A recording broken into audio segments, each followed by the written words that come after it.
नमस्ते मेरे प्यारे भाई, आपकी सेवा में एक बार मैं फिर से हाजिर हूं और मैं ही सेवा करता रहूंगा आपकी। पता नहीं तुम कब करोगे हमारी। तो मेरे भाई, अभी हुआ था रेलवे असिस्टेंट लोको पायलट का पेपर ALP CBT 1 और उसमें मेरे भाई बहुत सारे सवाल पूछे गए थे एडवांस मैथ के, क्योंकि इस पेपर में अलजेब्रा भी आता है, त्रिकोणमिति भी आता है, मेंसुरेशन भी है, हाइट एंड डिस्टेंस भी है, सांख्यिकी भी है और ज्योमेट्री भी है।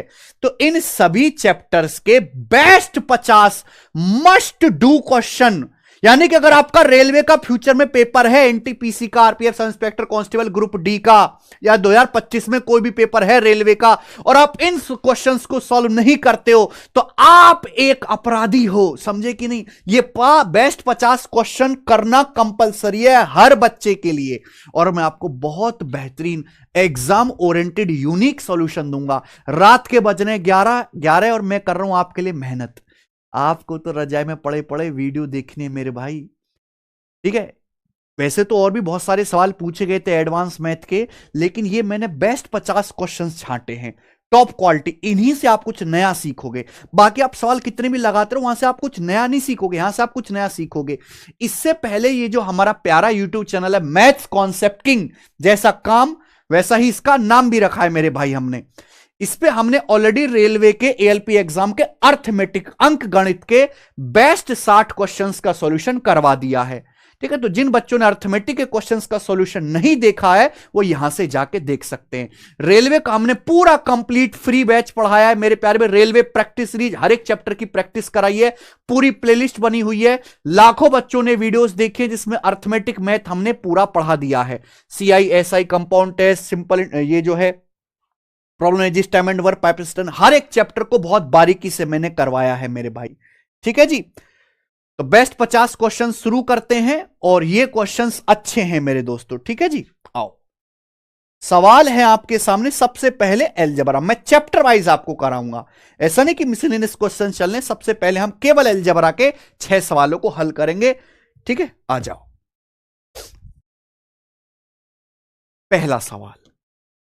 पहला सवाल है द वैल्यू ऑफ m का मान ज्ञात कीजिए मेरे भाई। यदि P बटे Q की पावर 2m + 2 बराबर Q बटे P की पावर 9 - m, बताओ जरा, बताइए भाई।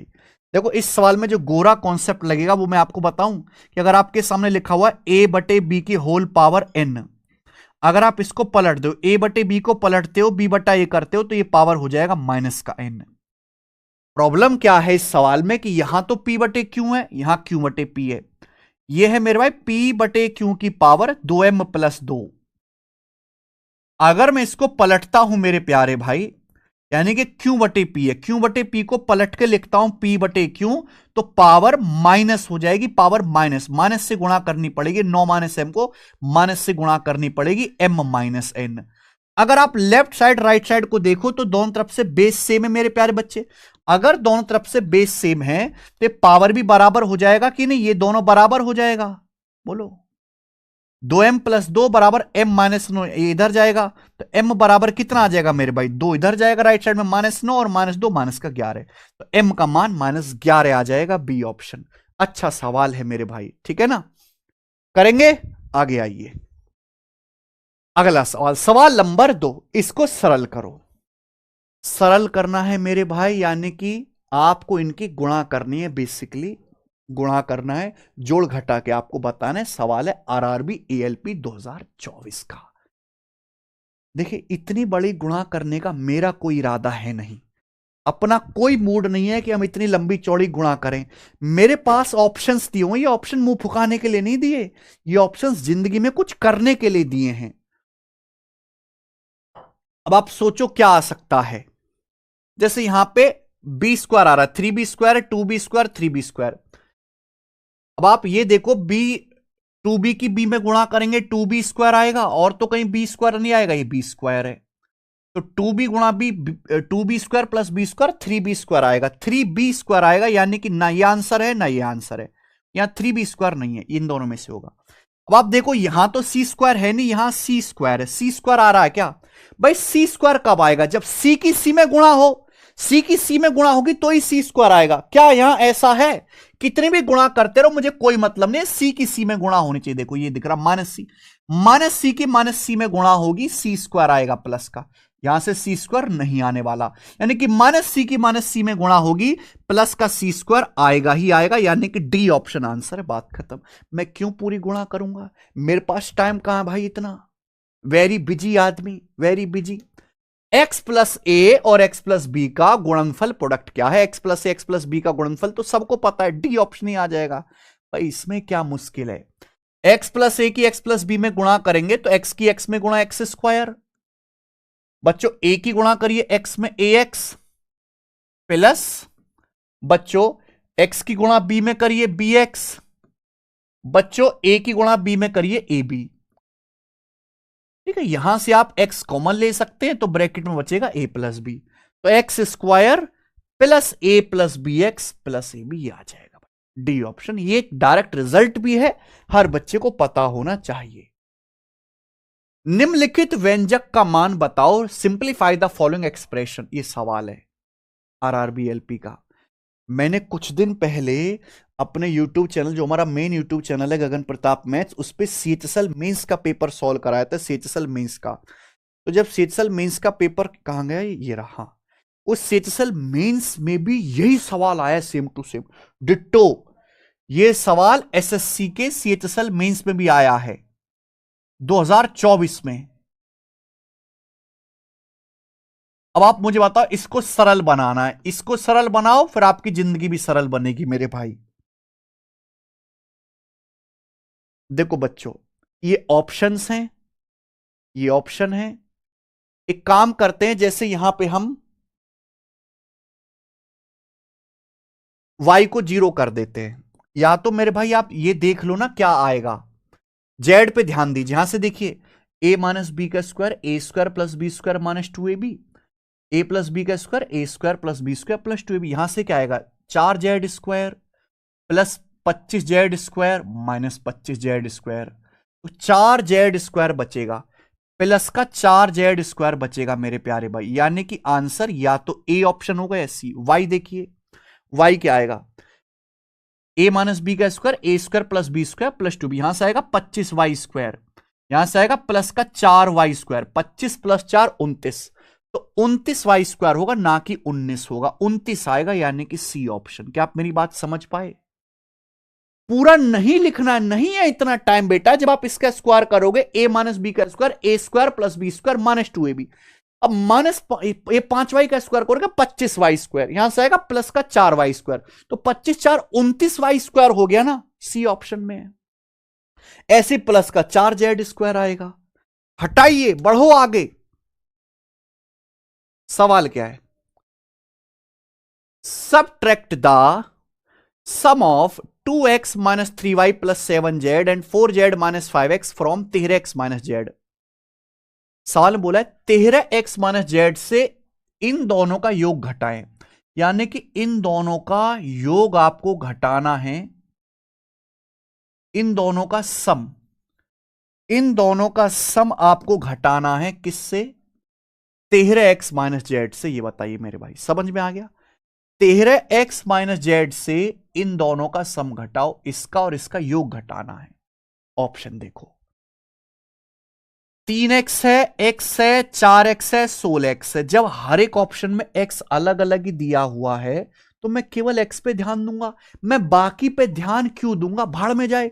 यहां देखो x कितना आ रहा है, 2x और माइनस 5x, माइनस का 3x आ रहा है, 2x और माइनस 5x माइनस का 3x। ये देखिए जो घटा रहे हैं इसमें 13x है, 13x, और 13x में से जब मैं माइनस के 3x को घटाऊंगा तो 13 जमा 3 16x हो जाएगा, 16x, यानी कि ये वाला आंसर आ गया, डी ऑप्शन। बात खत्म। y क्या है, z क्या है, आई डोंट केयर।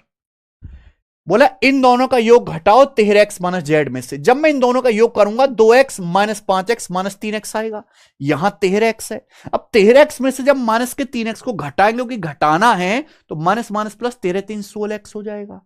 बाकी वाई जेड पे मैं क्यों अपनी एनर्जी खराब करूं,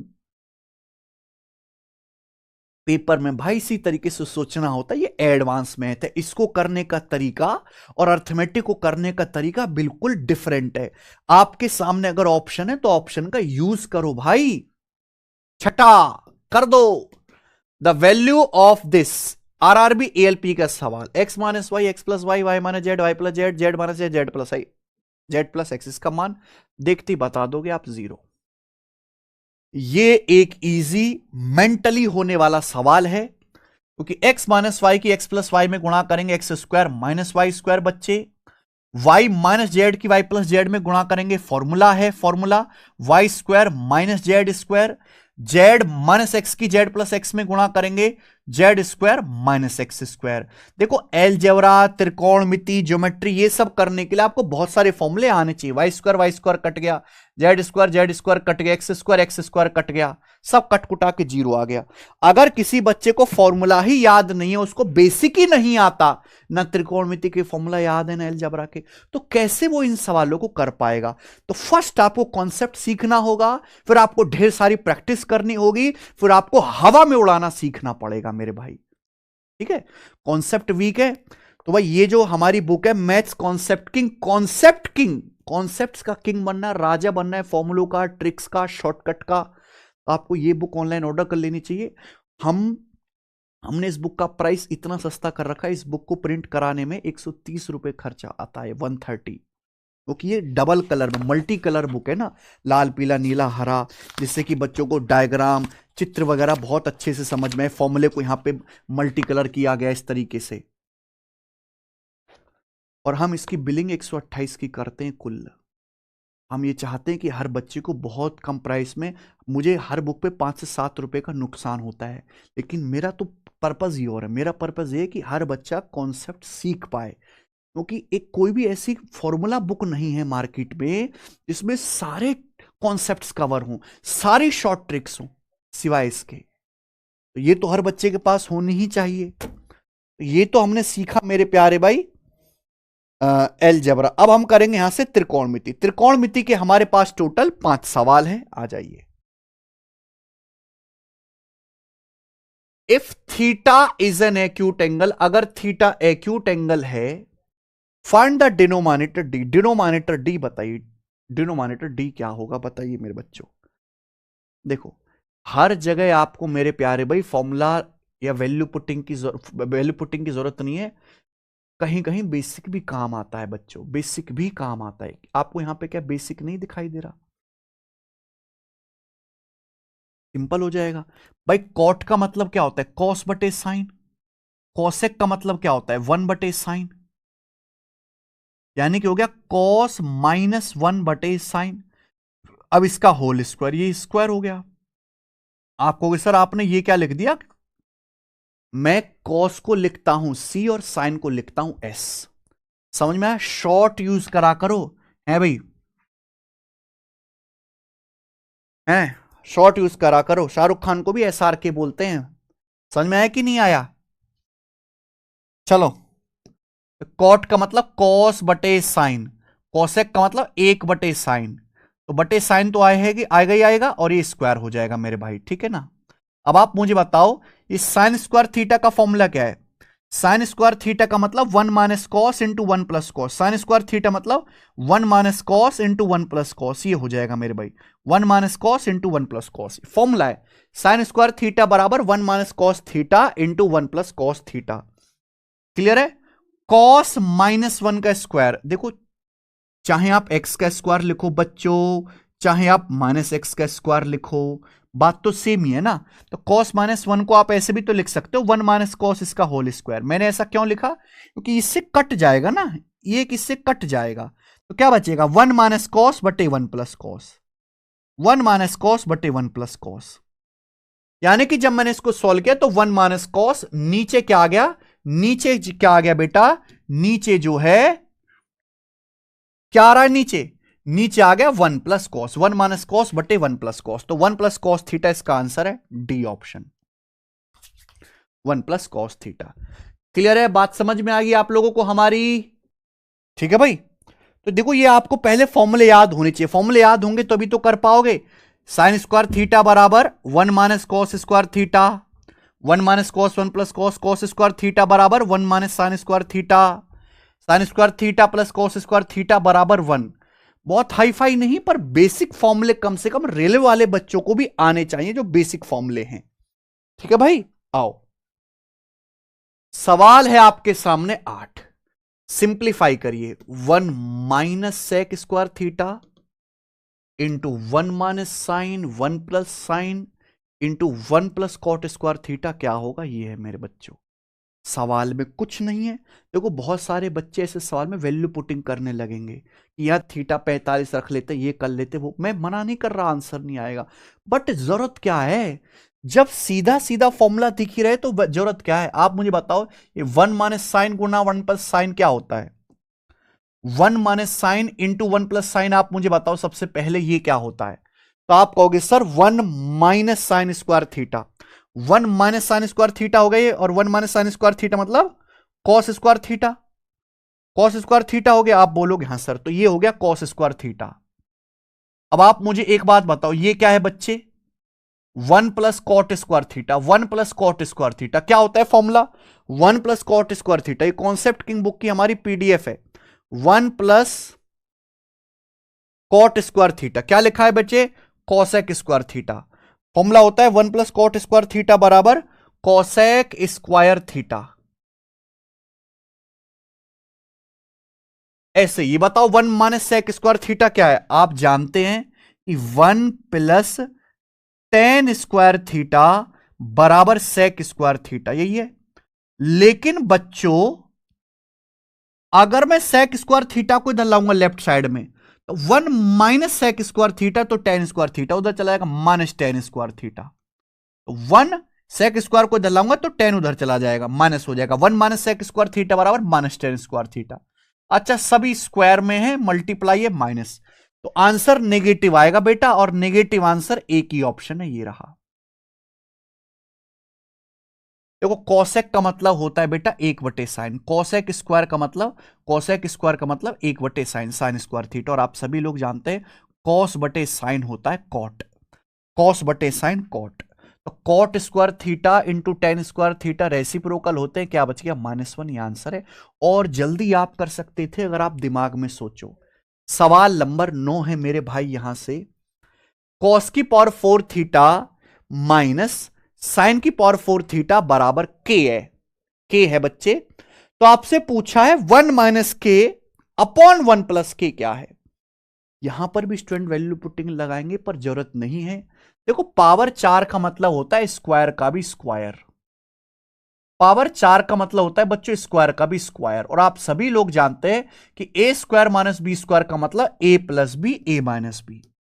ए स्क्वायर माइनस बी स्क्वायर का मतलब A minus B, A plus B, यानी कि cos square theta minus sine square theta into cos square theta plus sine square theta गुणा cos square theta plus sine square theta, जो कि 1 हो जाएगा, यानी कि यही आ गई के की वैल्यू। और आप जानते ये तो फॉर्मूला है, cos square theta minus sine square theta, ये तो कॉस 2 थीटा का फॉर्मूला है। यानी कि के का जो मान आ गया बच्चे, वो कॉस 2 थीटा आ गया, के का मान। और आपसे पूछा क्या है? आपसे पूछा ये 1 minus cos 2 theta upon 1 plus cos 2 theta. क्या 1 माइनस कॉस 2 थीटा और 1 प्लस कॉस 2 थीटा भी क्या आप लोग जानते नहीं हो क्या? यहां से सुनेगा, आपको इस कॉन्सेप्ट किंग वाली बुक में फॉर्मूला मिल जाएंगे 2 थीटा एंगल वाले। 1 minus cos 2 theta 2 sign square theta, 1 plus cos 2 theta 2 cos square theta. देखो इतने सारे कॉन्सेप्ट है त्रिकोणमिति में, इतने सारे कॉन्सेप्ट, इतने सारे कॉन्सेप्ट। यहां पे आ जाइए मेरे भाई, ये देखिए बच्चों, ये देखिए कॉस 2a बराबर मेरे प्यारे भाई, ये देखिए cos square minus sine square का फॉर्मूला कॉस 2a। आप बोलोगे जी सर बिल्कुल सही, ठीक है।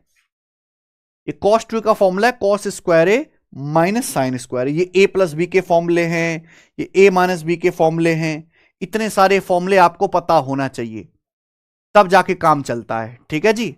अब यहां पे आप देखो cos 2a बराबर 1 माइनस 2 साइन स्क्वायर है। अगर मैं आपसे कहूं 1 माइनस कॉस 2a, इसको उधर ले जाओ, यहां से देखो 1 माइनस कॉस 2a क्या आ जाएगा? 2 साइन स्क्वायर है। आप बोलोगे हाँ जी सर, आपको फॉर्मूला याद होना ही चाहिए। 1 minus cos 2 theta 2 sign square theta, 1 plus cos 2 theta 2 cos square theta, 2 से 2 कट गया। अब साइन स्क्वायर बटे कॉस स्क्वायर टेन स्क्वायर हो गया, यानी कि टेन स्क्वायर थीटा। यही इस सवाल का आंसर है, टेन स्क्वायर थीटा। और आपने बहुत आसानी से कर लिया, पहला ऑप्शन हो गया बच्चों, कोई तकलीफ इसमें नहीं। मैं आगे चलूंगा, सवाल लूंगा मैं आपके सामने यहां पर 10। यदि सेक 4a बराबर कोसेक 3a माइनस 50 डिग्री है, 4a और 3a एक्यूट एंगल हैं, तो कोसेक a प्लस 25 डिग्री का मान क्या होगा? आपको पता है, इस चीज को देखते ही आपके दिमाग में घंटी बजनी चाहिए। अगर सेक 4a बराबर कोसेक 3a माइनस 50 ऐसा है, अगर सेक a कोसेक b के बराबर है, तो ये जो दोनों एंगल हैं, इन दोनों एंगल का सम 90 डिग्री होगा। अगर सेक ए कोसेक बी के बराबर है, तो ये जो दोनों एंगल है ना मेरे भाई, इन दोनों एंगल का सम 90 डिग्री होगा। 4a plus 3a 7a, 7a minus 50 बराबर 90 डिग्री। तो 90 प्लस 50 140 बटे 7 20 डिग्री आ जाएगा। तो एंगल ए का मान 20 डिग्री है। लेकिन आपसे पूछा है कोसेक ए प्लस 25, ए का मान 20 डिग्री रखो, तो 20 प्लस 25 45। और कोसेक 45 डिग्री की वैल्यू आपको टेबल से याद होनी चाहिए, अंडर रूट 2। रूट 2, रूट 2 इस सवाल का ठीक आंसर है, डी ऑप्शन। बहुत सारे कॉन्सेप्ट है मेरे भाई। अगर दो एंगल का सम 90 है, तो साइन ए कॉस बी के बराबर होता है। अगर दो एंगल का सम 90 है, तो साइन ए कॉस बी के बराबर होता है, टेन ए कॉट बी के बराबर होता है, और सेक ए कॉसेक बी के बराबर होता है मेरे भाई। ठीक है, यहां पे आपको सारे कॉन्सेप्ट, ये तो ट्रिग्नोमेट्री की पूरी टेबल है, ट्रिग्नोमेट्री की टेबल आपको याद होनी चाहिए। ये आपके क्वाड्रेंट वाले कॉन्सेप्ट हैं, ये देखिए, ये वाला नहीं, इसके हाँ ये देखो लिखा हुआ यहां पे कॉन्सेप्ट। अगर दो एंगल का सम 90 है, ए प्लस बी 90, दो एंगल का सम 90 है, उनको बोलते हैं कॉम्प्लीमेंट्री एंगल। तो साइन ए कॉस बी के बराबर, टेन ए कॉट बी के बराबर है भाई। उसके बाद कॉट ए गुणा कॉट बी 1 होता है मेरे भाई। इधर देखो, साइन ए गुणा सेक बी 1 होता है, सेक ए कॉसेक बी के बराबर, साइन स्क्वायर ए प्लस साइन स्क्वायर बी 1। ठीक है जी, कॉस स्क्वायर ए प्लस कॉस स्क्वायर बी 1। इतने सारे कॉन्सेप्ट यहां पे लगते हैं दोस्त, इतने सारे कॉन्सेप्ट। आइए, तो ये हो गया, आगे चलो। सवाल है आपके सामने 11, कौन सा ऑप्शन y के लिए सही है? कौन सा विकल्प y के लिए सही है? कॉस स्क्वायर ए बटे 1 माइनस साइन। देखो कॉस स्क्वायर ए का मतलब, कॉस स्क्वायर का मतलब 1 माइनस साइन, कॉस स्क्वायर का मतलब 1 minus sign into 1 plus sign, cos square का मतलब 1 minus sine square, 1 minus sign into 1 plus sign. नीचे क्या है? 1 माइनस साइन है, 1 माइनस साइन है तो कट गया, यानी कि y का मान क्या बच गया? y का मान बच गया 1 प्लस साइन, y का मान बच गया 1 प्लस साइन है, यानी कि सी ऑप्शन। बताइए, खेल खत्म, कुछ भी नहीं था, डायरेक्ट फॉर्मूला बेस्ड सवाल थे, डायरेक्ट। ठीक है जी, अब करेंगे ट्रिग्नोमेट्री के हो गए 5 सवाल। हाइट एंड डिस्टेंस, ऊंचाई और दूरी। ऊंचाई और दूरी के मेरे प्यारे भाई यहां पर हम 6 सवाल करने वाले हैं, यानी कि और भी सवाल आए थे, पर यही 6 सवाल सबसे अच्छे हैं। तो मैं आपको सबसे अच्छे सवाल छांट छांट के करवा रहा हूं। रिसर्च वाला काम मैं कर रहा हूं, रात भर जाग के मैं रिकॉर्ड कर रहा हूं, सवाल कंपाइल में कर पा रहा हूं, टाइप में करवा रहा हूं, रिकॉर्ड में कर रहा हूं, वीडियो अपलोड में कर रहा हूं। लेकिन आपको एक लाइक करना है, एक कमेंट करना है, एक शेयर करना है, एक एप्रिसिएशन करना है। आप जितना ज़्यादा अप्रिशिएट करोगे, उतने ही लेटेस्ट में सवाल करवाता जाऊंगा। आरपीएफ, सब इंस्पेक्टर के, कांस्टेबल के पेपर हैं, इनके भी मैं आपको सॉल्यूशन कराऊंगा मेरे भाई, और मैं ही कराऊंगा, कोई और नहीं करवाएगा मेरे भाई। और कोई करवाएगा भी तो इतने बढ़िया सॉल्यूशन नहीं देगा जितना मैं दूंगा। आइए, मुझे बहुत मजा आता है, मैं अपने काम को एंजॉय करता हूं। बच्चे को पता नहीं क्यों नहीं मजा आता, बच्चे निठल्ले ढीले ढीले से रहते हैं, एकदम जोश होना चाहिए, आग लग जानी चाहिए, इतनी कि सड़क पे चले तो आग लग जाए।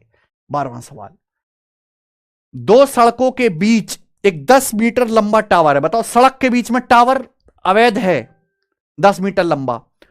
टावर के टॉप से सड़कों का, the angle of depression of the roads from the top of tower are 30 degree and 45 degree respectively. Approximately how far are the roads from each other? How far is the road from each other? मेरे भाई जैसे समझिए कि ये हो गई दो सड़क, ये दो सड़क है मेरे भाई, ये मान लीजिए, और ये सड़कों के बीचों बीच में एक टावर है, ये टावर खड़ा हो गया यहां पे, टावर, ये टावर है,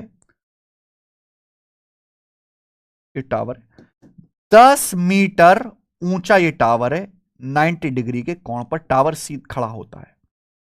अब बोला टावर के टॉप से ये सड़क है मेरे भाई, आप ये समझिए कि एक सड़क ये है और एक सड़क ये है, और उनके बीचों बीच में टावर खड़ा है। अब टावर के टॉप से इन दोनों सड़कों के depression angle 30 degree 45 degree. Depression angle कैसे बनता है कि यहां टावर के टॉप से सड़क को देखो, तो ये जो एंगल बनेगा ना, ये जो एंगल बनेगा, ये एंगल होता है 30 डिग्री का। अगर एंगल 30 डिग्री का बच्चों, तो ये एंगल भी 30 डिग्री का होगा। ऐसे ही आप ये देखिए मेरे भाई, यहां से इसको देखो दूसरी सड़क को, तो ये जो एंगल बनता है ये होता है मेरे भाई डिप्रेशन एंगल। ये डिप्रेशन एंगल है 45 डिग्री, तो ये कोण भी 45 डिग्री का होगा, 45 डिग्री। पूछा है दोनों सड़कों एक दूसरे से कितनी दूरी पर है, तो भाई ये सड़क का एक किनारा हो गया, ये सड़क का दूसरा किनारा हो गया, ये मान लीजिए ए बी।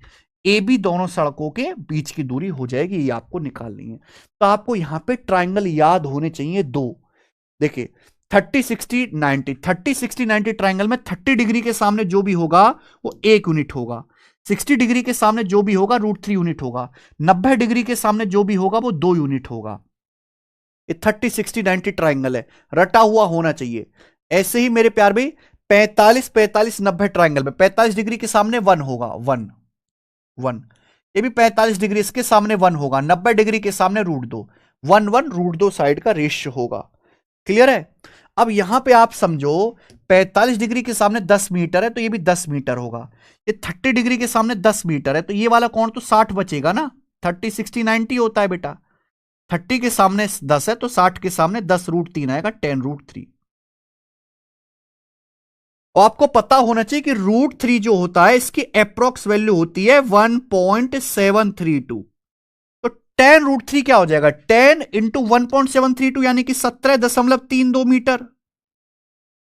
ये 17.32 मीटर है, ये 10 मीटर है, तो दोनों के बीच की टोटल डिस्टेंस कितनी हो जाएगी, अप्रोक्स 27.32, 27.32 मीटर। ये आंसर है बी ऑप्शन।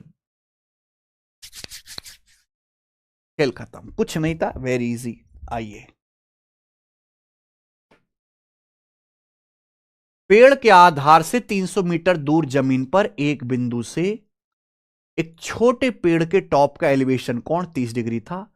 जब पेड़ लंबा हो गया तो उसी बिंदु से, वही कब लंबा होने का इंतजार पता नहीं कई सालों तक किया होगा, जब पेड़ लंबा हो गया तो उसी बिंदु से एलिवेशन एंगल 60 डिग्री हो गया। पेड़ कितना ग्रो हुआ भाई, how much did the tree grow. आप ये समझे कि ये है मेरे भाई जमीन, ठीक है, आप बोलोगे हाँ सर ये जमीन है, और यहां मेरे दोस्तों ये छोटा सा ये पेड़ है, जिसे छोटा सा पेड़, ये छोटा सा पेड़। क्लियर है? अब ये पेड़ का बेस है, ये तो हो गया पेड़ का बेस यहां। अब पेड़ के बेस से 300 मीटर की दूरी पर एक पॉइंट है, ये पॉइंट पी हो गया। ये पेड़ के बेस यहां से 300 मीटर की दूरी पर है। अब इस पॉइंट से पेड़ के टॉप का, पेड़ का टॉप हो गया टॉप शीर्ष, पेड़ के टॉप का ये जो एंगल है, पेड़ के टॉप का ये जो एंगल है मेरे भाई, ये 30 डिग्री का है, 30 डिग्री का ये एंगल है। कितने डिग्री का एंगल है बच्चे, ये 30 डिग्री का एंगल है, 30 डिग्री का। अब जब पेड़ लंबा हो गया, यानी कि मेरे प्यारे भाई यहां से पेड़ जो है ग्रो होना शुरू हुआ, ये पेड़ जो है इतना जो है और बढ़ गया हाइट में, ये पेड़ की हाइट और बढ़ गई। क्लियर है? पेड़ की हाइट इतनी और बढ़ गई, और जब इसी सेम पॉइंट से देखा गया तो सेम पॉइंट से पेड़ के टॉप का एलिवेशन एंगल अब 60 डिग्री का होगा, यानी कि ये एंगल अब 60 डिग्री का हो गया, 60 डिग्री का हो गया, 60 डिग्री। तो आपसे पूछा पेड़ कितना बड़ा हुआ, पेड़ कितना बड़ा हुआ ये आपसे पूछा गया है, बताइए मेरे भाई कौन करेगा, जल्दी से बताओ। ये 90 डिग्री है, 90 डिग्री। देखो सबसे पहले आप बड़े वाले राइट एंगल को देखो, बड़े वाले राइट एंगल में 60 डिग्री है, तो ये 30 डिग्री होगा बड़े वाले में। अगर 30 डिग्री के सामने 300 मीटर है, तो 60 डिग्री के सामने √3 गुना, 60 डिग्री के सामने √3 गुना आएगा 300 √3 मीटर, 300 √3 मीटर। क्लियर है? आप बोलोगे हाँ जी सर। अब नीचे छोटे वाले राइट एंगल को देखो, छोटे में 30 डिग्री है, ये 90 डिग्री है, 60 डिग्री है। आपको पता है 30 डिग्री के सामने अगर 1 यूनिट होता है तो 60 डिग्री के सामने √3 होता है। अगर √3 की वैल्यू 300 मीटर है मेरे भाई, तो 1 यूनिट की वैल्यू ये कितना आ जाएगा? अगर √3 की वैल्यू 300 मीटर है तो 1 की वैल्यू आएगी 300 बटे में √3। 300 का मतलब होता है 100 तिया 300, 3 को √3 से भाग करा √3, यानी कि ये आ जाएगा 100 अंडर √3। ये 100 अंडर √3 मीटर आ जाएगा 100√3 मीटर। 100√3 ये आ जाएगा यहां से यहां तक। पेड़ कितना बड़ा हुआ? तो पेड़ कितना बड़ा हुआ, ये पिंक लेंथ 300√3 में से 100√3 घटाएंगे 200√3, तो 200√3 मीटर लंबा पेड़ हुआ। 300 में से 100 घटाएंगे 200√3 मीटर। हालांकि कोई पेड़ इतना लंबा होता नहीं है, पेड़ नहीं है बेटा, तो टावर से भी ऊंचा पहुंच रहा है। ठीक है, प्रैक्टिकल नहीं है सवाल। 13वां आसान था, आगे चलते हैं। एएलपी का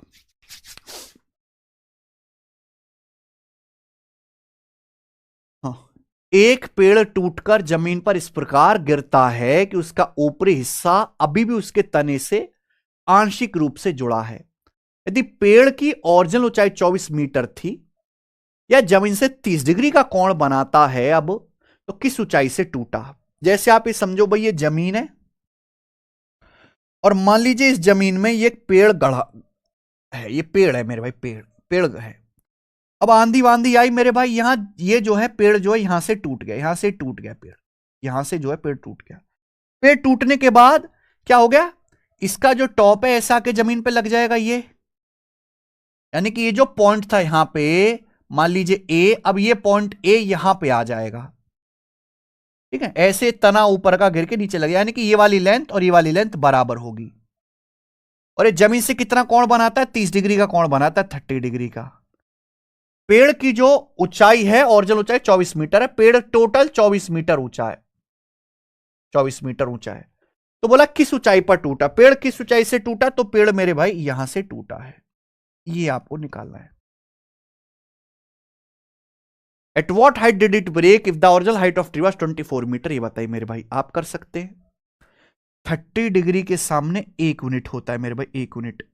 ये 90 डिग्री है, 30 के सामने 1 यूनिट, ये 60 है, 60 के सामने √3, 90 डिग्री के सामने 2 यूनिट। अगर ये लेंथ 2 यूनिट है बच्चों, तो ये भी 2 यूनिट ही होगा।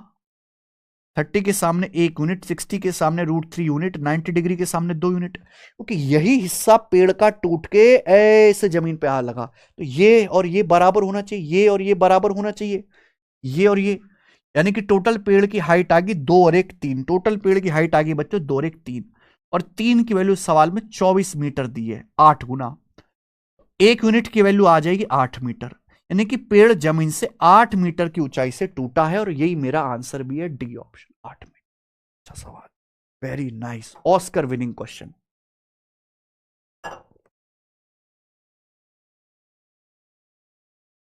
ठीक है, मजा आया सवाल करके क्या? आइए अगला सवाल है आपके सामने 15 आरआरबी एएलपी का। जमीन पर एक पॉइंट से 18 मीटर ऊंचे खंबे पर लगे झंडे के ऊपर और नीचे के एलिवेशन एंगल 60 डिग्री और 30 डिग्री है। झंडे की ऊंचाई कितनी है? देखो मेरे भाई, ये जमीन है,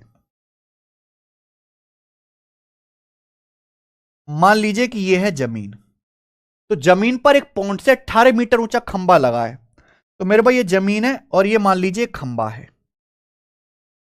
ठीक है, अब खंबे से 18 मीटर ऊंचाई पर यहां पे मेरे भाई, यहां पे एक झंडा लगा है, झंडा, ये झंडा लगा है इस तरीके से, झंडा, झंडा ऊंचा रहे हमारा, झंडा लगा है। ठीक है बच्चे, आप बोलोगे हाँ सर। तो झंडे के ऊपर और नीचे का एलिवेशन एंगल 60 डिग्री और 30 डिग्री, यानी कि जब आप यहां से देखते हो मेरे भाई, यहां से जब आप देखते हो तो ऊपर का और ये नीचे का ये एलिवेशन एंगल 60 डिग्री और 30 डिग्री, यानी कि नीचे का जो है ये तो 30 डिग्री है और ऊपर का जो कोण है ये पूरा का पूरा ये 60 डिग्री है। और ये जो 18 मीटर है, जमीन से 18 मीटर की ऊंचाई पर ये खंबे पे झंडा लगा है। झंडे की ऊंचाई बताओ, नहीं कर सकते। तो बच्चों बेसिकली आपको यहां पे 2 ट्रायंगल दिखाई दे रहे हैं, छोटा बड़ा ट्रायंगल, उनमें 30 60 90 लगाना है। छोटे ट्राइंगल में 30 डिग्री के सामने 18 मीटर है, तो 60 डिग्री के सामने क्या होगा? 18√3, 18√3 आ जाएगा। अब बड़े राइट एंगल को देखो, बड़े राइट एंगल में जैसे 60 डिग्री हो गया बेटा, और ये 30 डिग्री हो गया, 30 डिग्री से बड़े राइट एंगल में 30 डिग्री के सामने 18√3 है, 30 के सामने 18, तो 60 के सामने क्या आएगा? 60 डिग्री के सामने 18√3 का भी √3 गुना होगा। 30 के सामने जो भी होगा, अगर 30 के सामने ए है तो 60 डिग्री के सामने उसका √3 गुना होना चाहिए। तो 18√3 की √3 में गुना करेंगे, 18 54, यानी कि टोटल 54 आ जाएगा, 54 मीटर, 54। तो झंडे की ऊंचाई क्या आएगी? 54 है, 18, 54 में से 18 घटाएंगे 36 मीटर, तो झंडा ज्यादा ऊंचा है, 36 मीटर। यह आंसर है बी ऑप्शन 36। क्लियर? आओ, रमेश और सुरेश की मिट्टी की इमारत की ऊंचाई 8-15 सेंटीमीटर है और वे 24 सेंटीमीटर की दूरी पर हैं। उनकी मिट्टी की इमारतों के शीर्ष एक दूसरे से कितनी दूरी पर है? बेचारे मेरी तरह दो गरीब बच्चे हैं, मैं भी बचपन में मिट्टी से खेलता था, कितना सुहाना बचपन था, फिर तुम मुझे गंदे गंदे लोग मिल गए, सब सत्यानाश हो गया। रमेश और सुरेश दो मिट्टी की इमारत से खेलते हैं। मिट्टी की इमारत, एक की लंबाई 8 है और एक की जो है 15 सेंटीमीटर है। तो भाई साहब ये 8 सेंटीमीटर की है, ये 15 सेंटीमीटर की है। आगे वे 24 सेंटीमीटर की दूरी पर है, तो ये दोनों इमारत, दोनों जो है मिट्टी की इमारत, इनके भी जो बीच की दूरी है बच्चों 24 सेंटीमीटर है, 24 सेंटीमीटर। बोला उनकी मिट्टी की इमारतों के शीर्ष एक दूसरे से कितनी दूरी पर है? इनके जो टॉप है, टॉप एक दूसरे से कितनी दूरी पर हैं? ठीक है भाई, मैं क्वेश्चन हिंदी में ही पढ़ रहा हूं क्योंकि रेलवे वाले ज्यादातर बच्चे हिंदी के हैं। ये आपसे पूछा है मेरे भाई, अगर मान लेते हैं इसका टॉप ये ए है, इसका टॉप बी है, ए भी पूछा है, तो इस सवाल को आप कैसे करोगे? बिल्कुल आप कर सकते हो। जब भी ऐसा क्वेश्चन आए आपको यहां पे पैरेलल लाइन खींचनी पड़ेगी। आप अपनी मर्जी से यहां से पैरेलल लाइन खींचिए। जब आप पैरेलल लाइन खींचोगे तो होगा क्या कि ये कोण 90 डिग्री का हो जाएगा। यहां पे अगर ये 8 मीटर है, 8 मीटर, तो इसके सामने बिल्कुल जस्ट सामने ये 8 मीटर है, तो इसके जस्ट सामने ये भी 8 मीटर ही बनेगा। ये पूरा 15 है, तो ये कितना बचेगा? 7 मीटर। 15 माइनस 60, 7, ये 7 सेंटीमीटर है बेटा। ये तो 8 सेंटीमीटर है, तो ये भी 8 सेंटीमीटर बनेगा। ये 15 माइनस 8, ये 7 सेंटीमीटर बनेगा बच्चे। ये 24 है, तो इसके सामने ये भी 24 हो जाएगा। सामने की लेंथ बिल्कुल जो है, क्योंकि पैरेलल लाइन खींची है मैंने, एकदम पैरेलल लाइन आप खींचोगे कि 90 डिग्री पे मिले। अभी राइट एंगल को देखो, 7 है, 24 है, तो 25। पाइथागोरस थ्योरम से ट्रिपलेट होता है, ट्रिपलेट आपको याद होना चाहिए, 7, 24, 25। तो 25 इस सवाल का आंसर है, 7, 24, 25। 20, 21, 29, 8, 15, 17, ये कुछ इंपॉर्टेंट ट्रिपलेट हैं जो आपको याद होने चाहिए। सवाल नंबर है 17। ओके, करो। दिन के दौरान एक in at particular time during the day, owing to the position of a sun, a 6 feet tall man cast a shadow of 4 feet. दिन के दौरान एक विशेष समय में योग की स्थिति के कारण 6 फीट लंबे आदमी की छाया 4 फीट बनती है, जबकि उस व्यक्ति के बगल वाले खंबे की छाया 36 फीट बनती है। खंबे की ऊंचाई क्या है? बहुत बढ़िया, ये खतरनाक सवाल है। दिन के दौरान क्या है, एक आदमी 6 फीट लंबा है, उसकी जो परछाई है 4 फीट की बनती है, उसके बराबर में खंबा है, खंबे की छाया 36 फीट बनती है। खंबे की हाइट देखो, छाया क्यों बनती है? जैसे ये मेरे भाई कोई ऑब्जेक्ट है, यहां सूरज देवता है, तो सूरज देवता की किरण, सूर्य की किरण आएगी तो ऐसे इस वस्तु से यहां टकराएगी और टकराने के बाद जमीन पे यहां टकराएगी, टक, तो ये जो है ये शेडो बनती है, शेडो। तो सूरज देवता का जो एलिवेशन एंगल है उसी के हिसाब से शेडो बनती है। तो ऐसे सवाल में कुछ नहीं करना होता, वस्तु की लंबाई और परछाई की लंबाई का रेशियो सेम होना चाहिए। वस्तु की लंबाई बस tan थीटा क्या होता है? लंब बटे आधार। अब जब थीटा सेम होगा तो वस्तु की लंबाई और परछाई की लंबाई का रेशियो सेम करना है ऐसे सवाल में। जैसे एक आदमी है, आदमी है 6 फीट लंबा, उसकी परछाई बनी है 4 फीट की। ऐसी आपसे पूछा है खंबे की ऊंचाई कितने, नहीं पता, लेकिन खंबे की छाया कितने की बनी है? 36 फीट की, 36 फीट की मेरे भाई। तो 4 से 36, 9 गुना, तो खंबे की परछाई भी 6 का 9 गुना 54 फीट होगी, 54 फीट खंबे की परछाई होगी। आंसर आ जाएगा सवाल का बी ऑप्शन। और बहुत ही इजी सवाल ये बनता है, बहुत इजी। मजा आ रहा है भाई?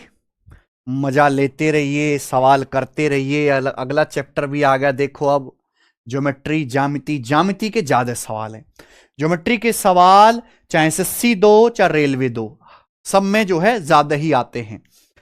अब रेलवे का एनटीपीसी का पेपर दोगे, ग्रुप डी का पेपर दोगे, ये आपने एलपी का पेपर दिया, हर एक एग्जाम में एडवांस मैथ आता है। कोई बच्चा ये सोचता हो कि रेलवे केवल अर्थमेटिक मैथ से हो जाएगा, नहीं। रेलवे के सभी एग्जाम में जितना एडवांस मैथ आता है उतना ही अर्थमेटिक मैथ भी आता है। बस आरपीएफ, सब इंस्पेक्टर, कांस्टेबल में एडवांस मैथ में केवल मेंसुरेशन आती है, बाकी रेलवे के हर पेपर में खूब एडवांस मैथ पूछा आता है। अब जितने सवाल ज्योमेट्री के रेलवे के पेपर में एएलपी में आए, उतने सवाल किसी चैप्टर से नहीं पूछे। सबसे ज्यादा ज्योमेट्री से सवाल पूछे गए हैं, ठीक है। इसलिए मैं इसके क्वेश्चंस भी आपको ज्यादा करवाऊंगा, 15। ठीक है, आपको बहुत हाई फाई ज्योमेट्री नहीं पढ़नी है, बट हर एक बेसिक फॉर्मूला, हर एक कॉन्सेप्ट, थ्योरम आपको तो याद होनी ही चाहिए। डायरेक्ट थ्योरम बेस्ड इसमें ज्योमेट्री आती है। ये देखिए, दो समरूप त्रिभुजों की संगत भुजाओं का रेशियो 2:3 है। छोटे त्रिभुज का एरिया 36 वर्ग सेंटीमीटर है, बड़े त्रिभुज का एरिया क्या होगा?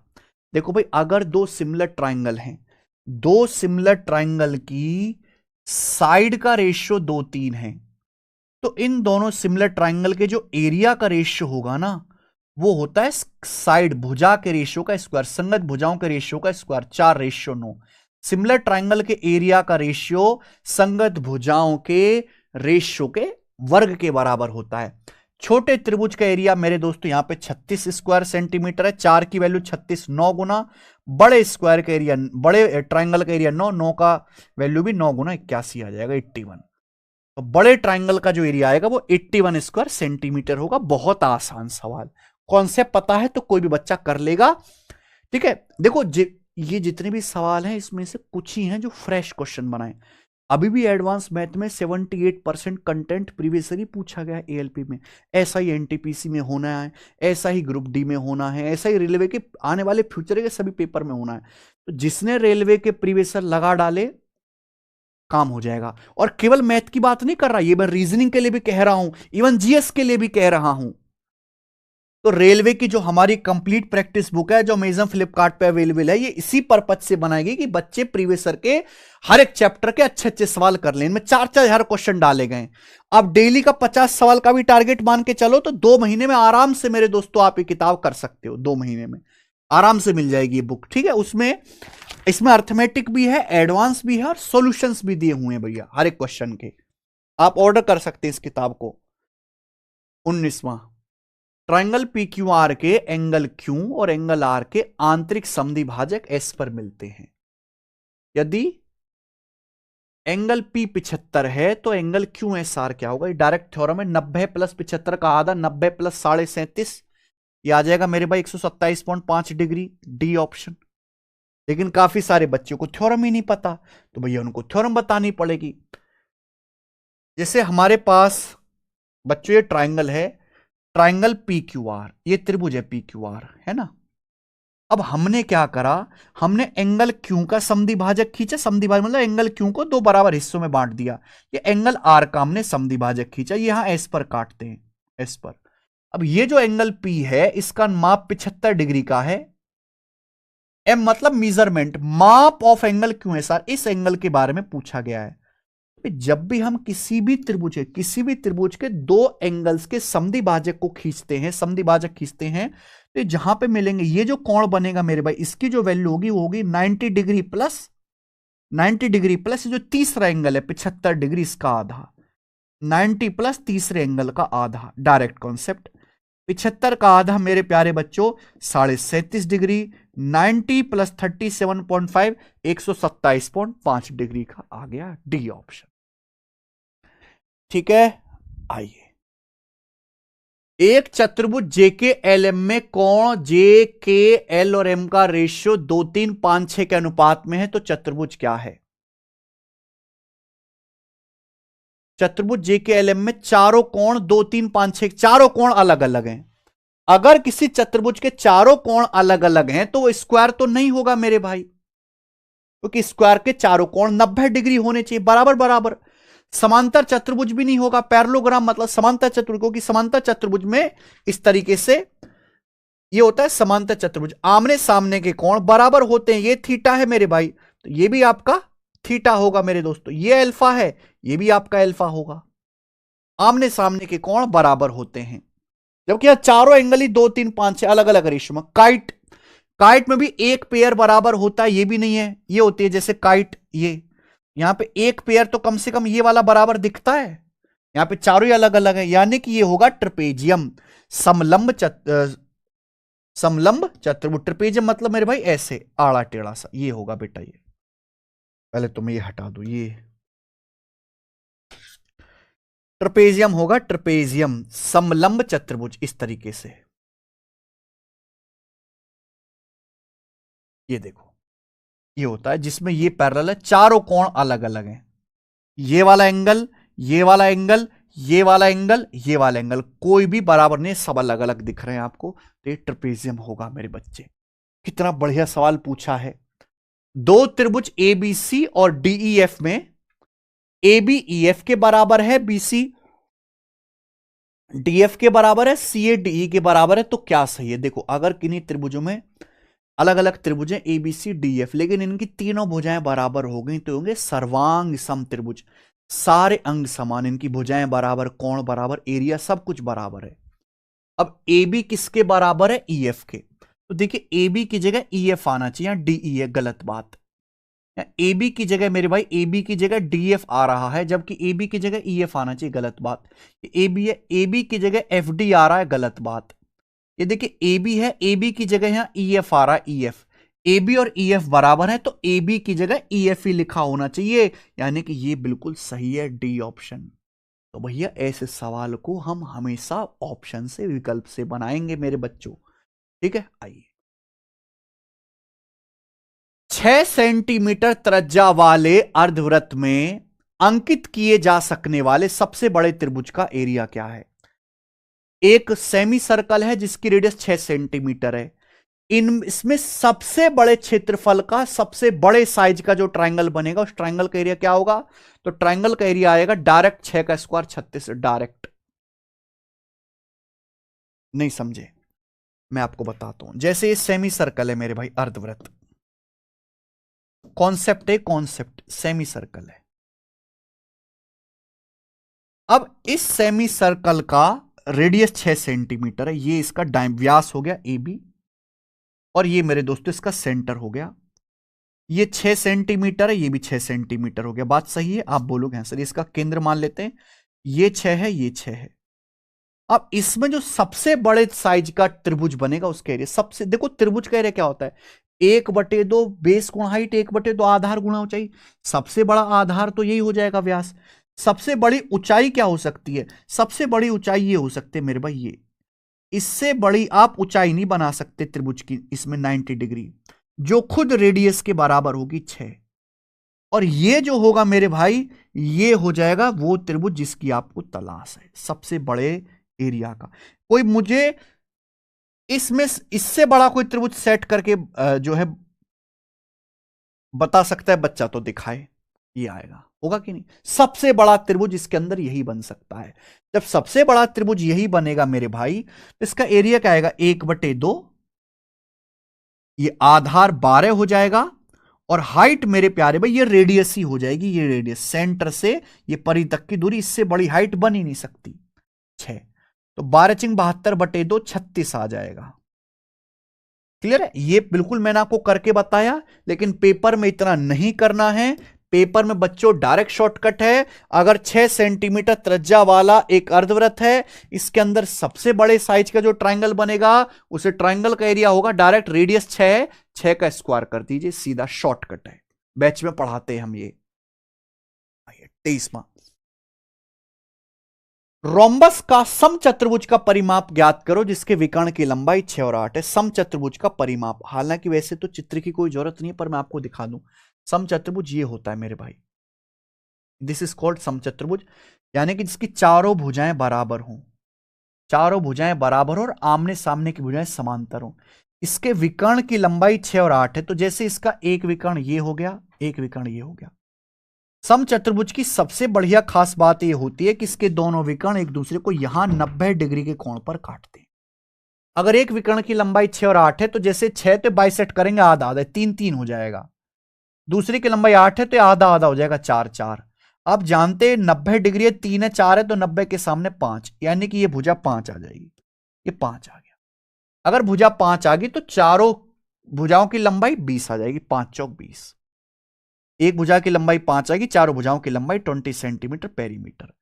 लेकिन पेपर में ऐसे नहीं करना है, पेपर में ऐसे नहीं करना। जब भी ऐसा सवाल आएगा आपको डायगोनल का जस्ट आधा कर देना, 6 का आधा 3, 8 का आधा 4, इसका ट्रिपलेट ढूंढ लो 90 के सामने। 3 4 है तो 90 के सामने 5 आएगा, ये साइड आएगी, साइड का 4 गुना कर दीजिए, पेरीमीटर 20 आ जाएगा परिमाप समचतुर्भुज का। सवाल है बच्चों आपके सामने यहां पर 24, बताइए।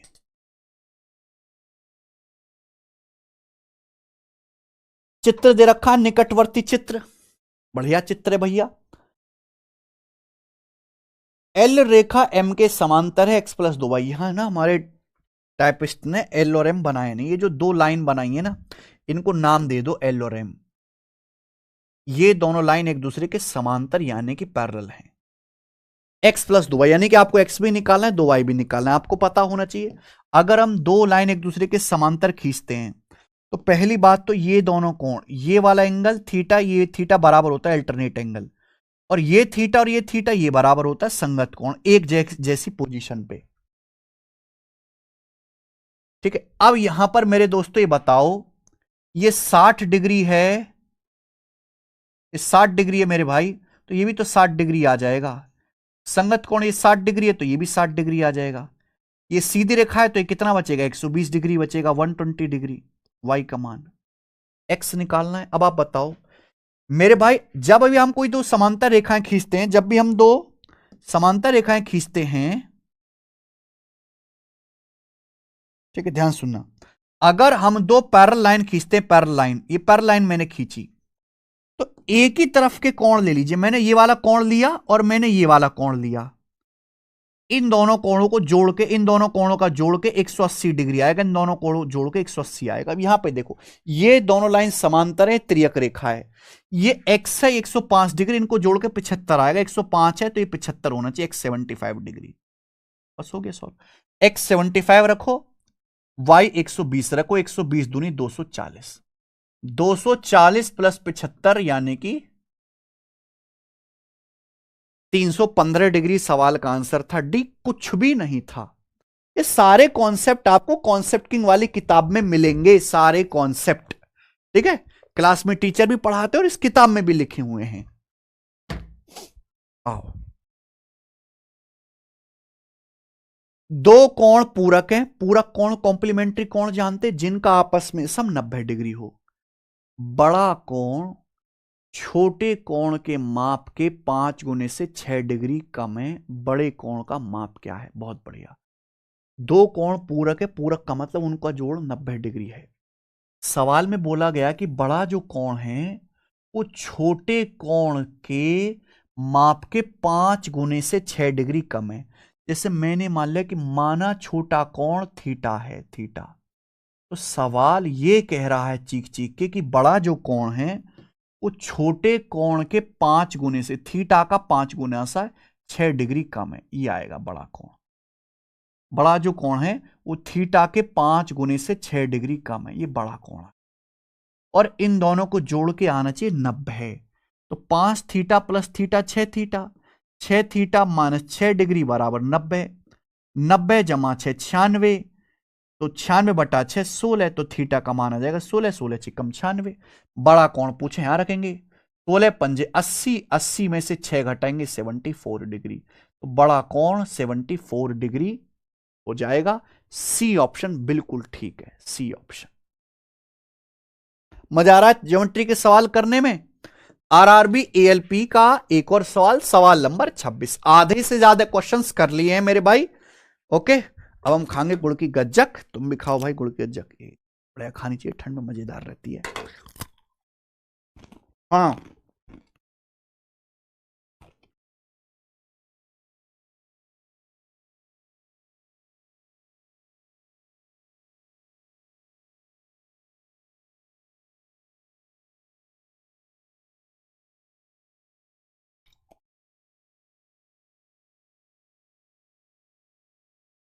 देखो,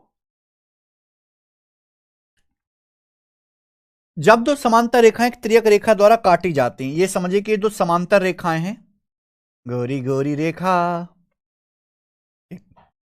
और एक त्रियक रेखा द्वारा काटी जाती है, काट दी हमने, इसे बोलते हैं ट्रांसवर्सल लाइन। तो कौन सा कथन सत्य है? करस्पॉन्डिंग एंगल्स आर इक्वल, इनको बोलते हैं करस्पॉन्डिंग एंगल्स, संगत कोण एक जैसी जगह एक जैसी पोजीशन पर लिखे हुए, बिल्कुल सही है। Alternate interior angles are supplementary, alternate interior angle मतलब वैकल्पिक आंतरिक कोण, अल्टरनेट इंटीरियर एंगल, अल्टरनेट का मतलब जैसे ये हो गया थीटा, और मेरे प्यारे भाई अल्टरनेट यानी कि ये सप्लीमेंट्री नहीं होते बेटे भाई, ये अल्टरनेट इंटीरियर एंगल्स इक्वल होते, यानी कि ये वाला सही आएगा, डी, ए और डी आएगा, ये गलत हो जाएगा, ये बराबर होते हैं। consecutive angles on the same side of transversal are equal, consecutive angles on the same side of transversal, त्रियक रेखा के एक ही तरफ के किरमागत कोण बराबर होते हैं। ये हमारी त्रियक रेखा है, त्रियक रेखा के एक ही तरफ चले जाए, ये एक ही तरफ चले गए, ये दोनों हो गए एक ही तरफ के किरमागत कोण। क्या ये दोनों कोण बराबर होते? नहीं, ये दोनों बराबर नहीं होते, इन दोनों का सम 180 डिग्री होता है, इन दोनों का सम 180 डिग्री होता है मेरे प्यारे भाई, यानी कि हम ये कह सकते हैं ये भी गलत है, तो यहां पे ए और डी स्टेटमेंट सही है, third.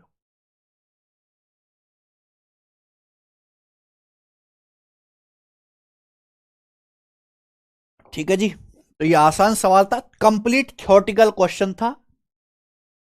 If regular polygon has 65 diagonals, number of side this polygon has is, बहुत बढ़िया सवाल। अगर किसी बहुभुज में 65 विकर्ण हैं, तो बताओ उस बहुभुज में कितनी भुजाएं हैं? 13 भुजाएं भाई साहब। आप कहोगे सर कैसे? कॉन्सेप्ट है, अगर किसी पॉलीगन में भुजाओं की संख्या n है, अगर किसी पॉलीगन में n साइड हैं, तो उस पॉलीगन में जो डायगोनल्स होंगे, जो विकर्णों की संख्या होगी, if A polygon has n number of side, यदि किसी बहुभुज में भुजाओं की संख्या n है, तो उसमें विकर्णों की संख्या होती है n इंटू n माइनस 3/2, ये नंबर ऑफ डायगोनल विकर्णों की संख्या आ जाएगा, जो कि 65 विकर्ण है। सॉल्व तो मैं करूंगा नहीं, द्विघात समीकरण है, ऑप्शन से देख लिया 13 ही सेटिस्फाई करेगा, क्योंकि 65 में 13 है, n की जगह 13 रखोगे, 13 माइनस 3 10/2, 2 से 10 जाएगा बेटे 5 बार, 13 पंजे 65 आ गया, तो यानी कि सवाल का आंसर है भाई साहब सी ऑप्शन। मैं आगे फेंकूंगा सवाल 28, क्वेश्चन नंबर 28 इज मलाई सवाल।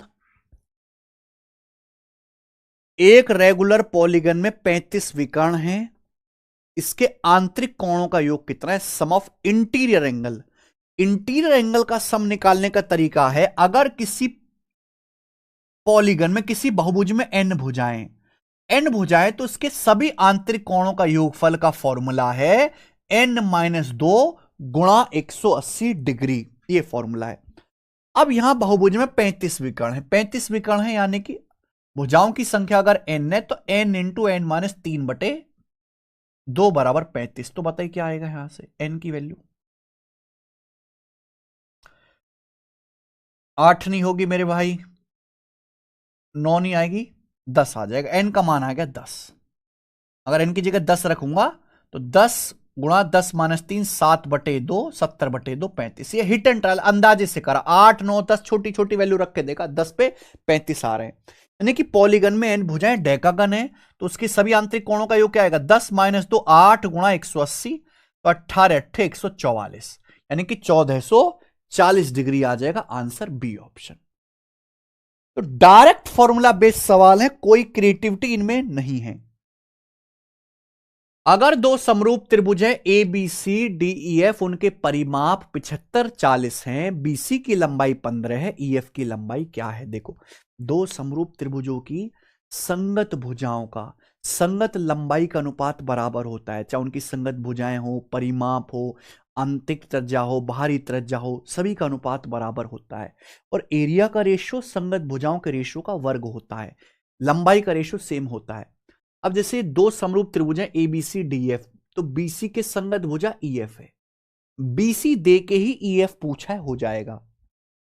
अच्छा, इन दोनों त्रिभुजों के पेरीमीटर का क्या रेशियो? 5 से जाएंगे, अगर 5 से काटेंगे तो 15 8, तो दोनों के परिमाप का रेशियो 15 8 है, तो भुजाओं का रेशियो भी 15 8 होगा।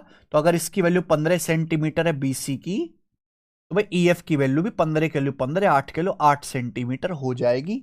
Option number D.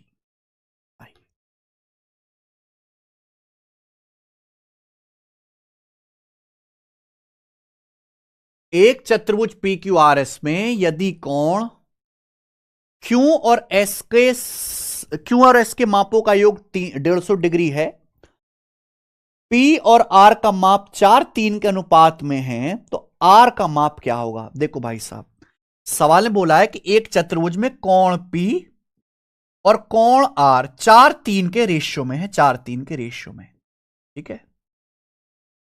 आर का माप आपसे पूछा है। सवाल में यह भी दिया कि क्यू और एस के मापों का योग 150 डिग्री, क्यू जमा एस 150 डिग्री। आपको पता है किसी भी त्रिभुज के चारों कोणों का जोड़ 360 होना चाहिए। अगर क्यू और एस का जोड़ 150 है, तो पी और आर का जोड़ कितना होगा? भाई चतुर्भुज के चारों कोणों का योग 360 होता है, दो कोण क्यू और एस का सम 150 है, 360 में से 150 घटाएंगे 210 डिग्री, तो कोण पी और कोण आर का सम 210 डिग्री होना चाहिए। जबकि इनका रेशियो 4 3 है, तो टोटल क्या आ जाएगा? 4 3 7, 7 की वैल्यू 210 डिग्री बेटा, 30 गुना 30 डिग्री टाइम्स। तो पूछा है कोण आर है 3 यूनिट, 3 की वैल्यू भी 30 गुना होगी, 30 दिया 90 डिग्री, तो 90 डिग्री आपका एंगल आर आ जाएगा। बी ऑप्शन आंसर है, बी ऑप्शन, ठीक है, आसान था। ओके, आगे।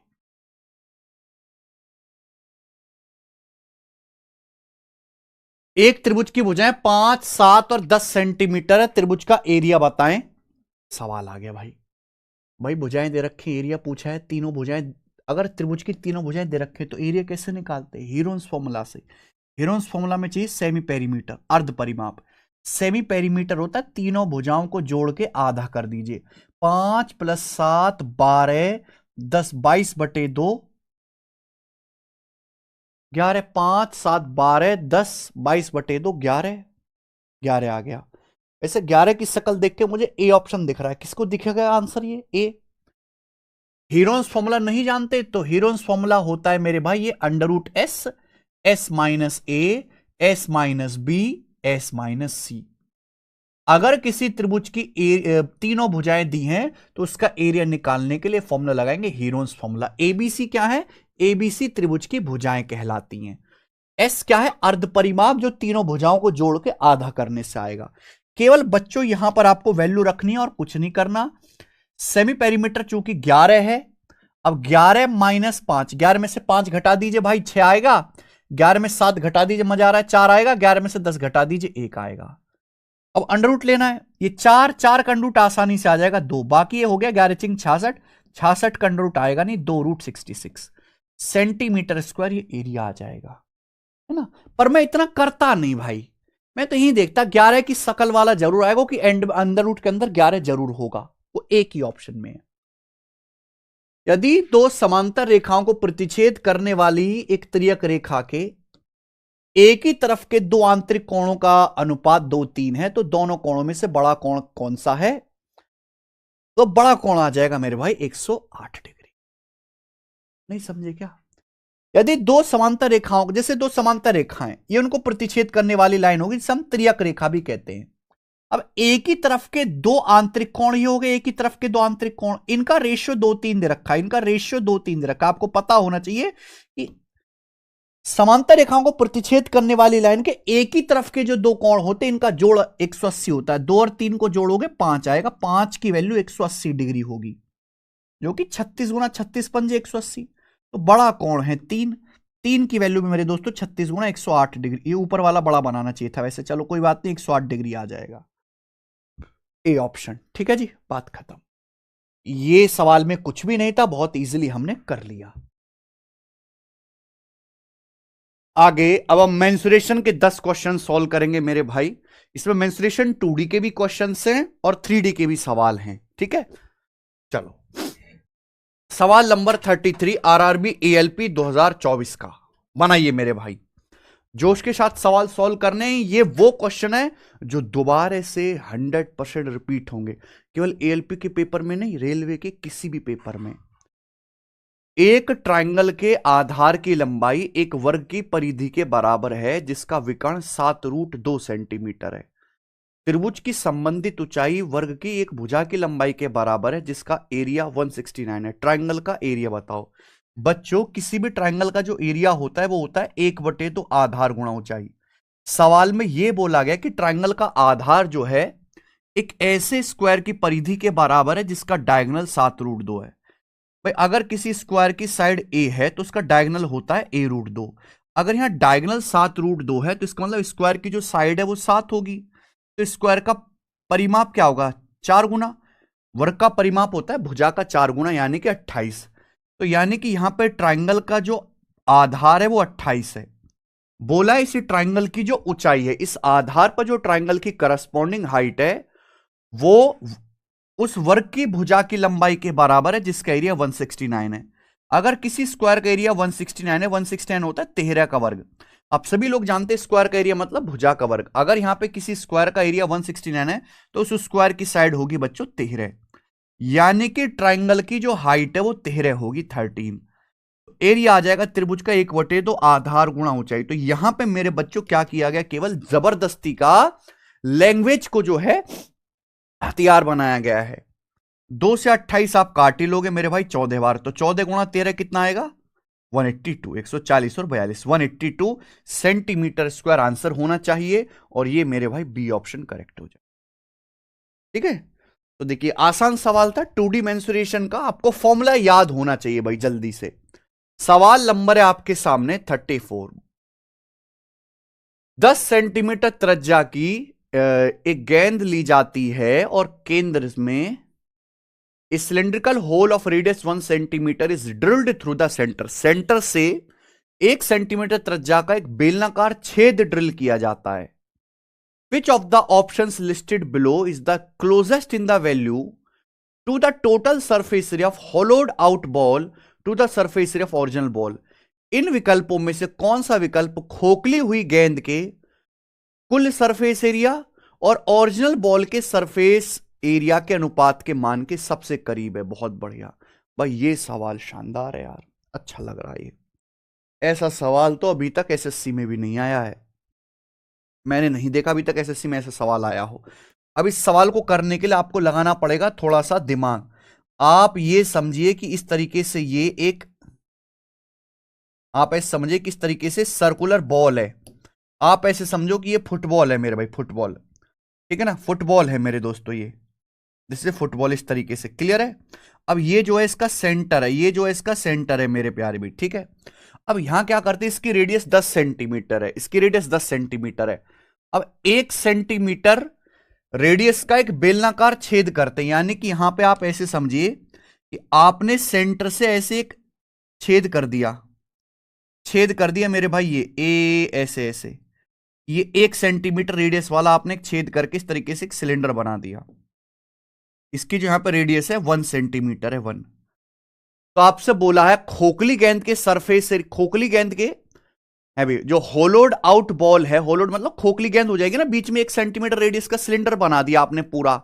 इसके total surface area original ball के टोटल सरफेस एरिया का रेशियो, देखिए ओरिजिनल बॉल की जो रेडियस है 10 है, ओरिजिनल बॉल का सरफेस एरिया आएगा 4πr², 4π10²।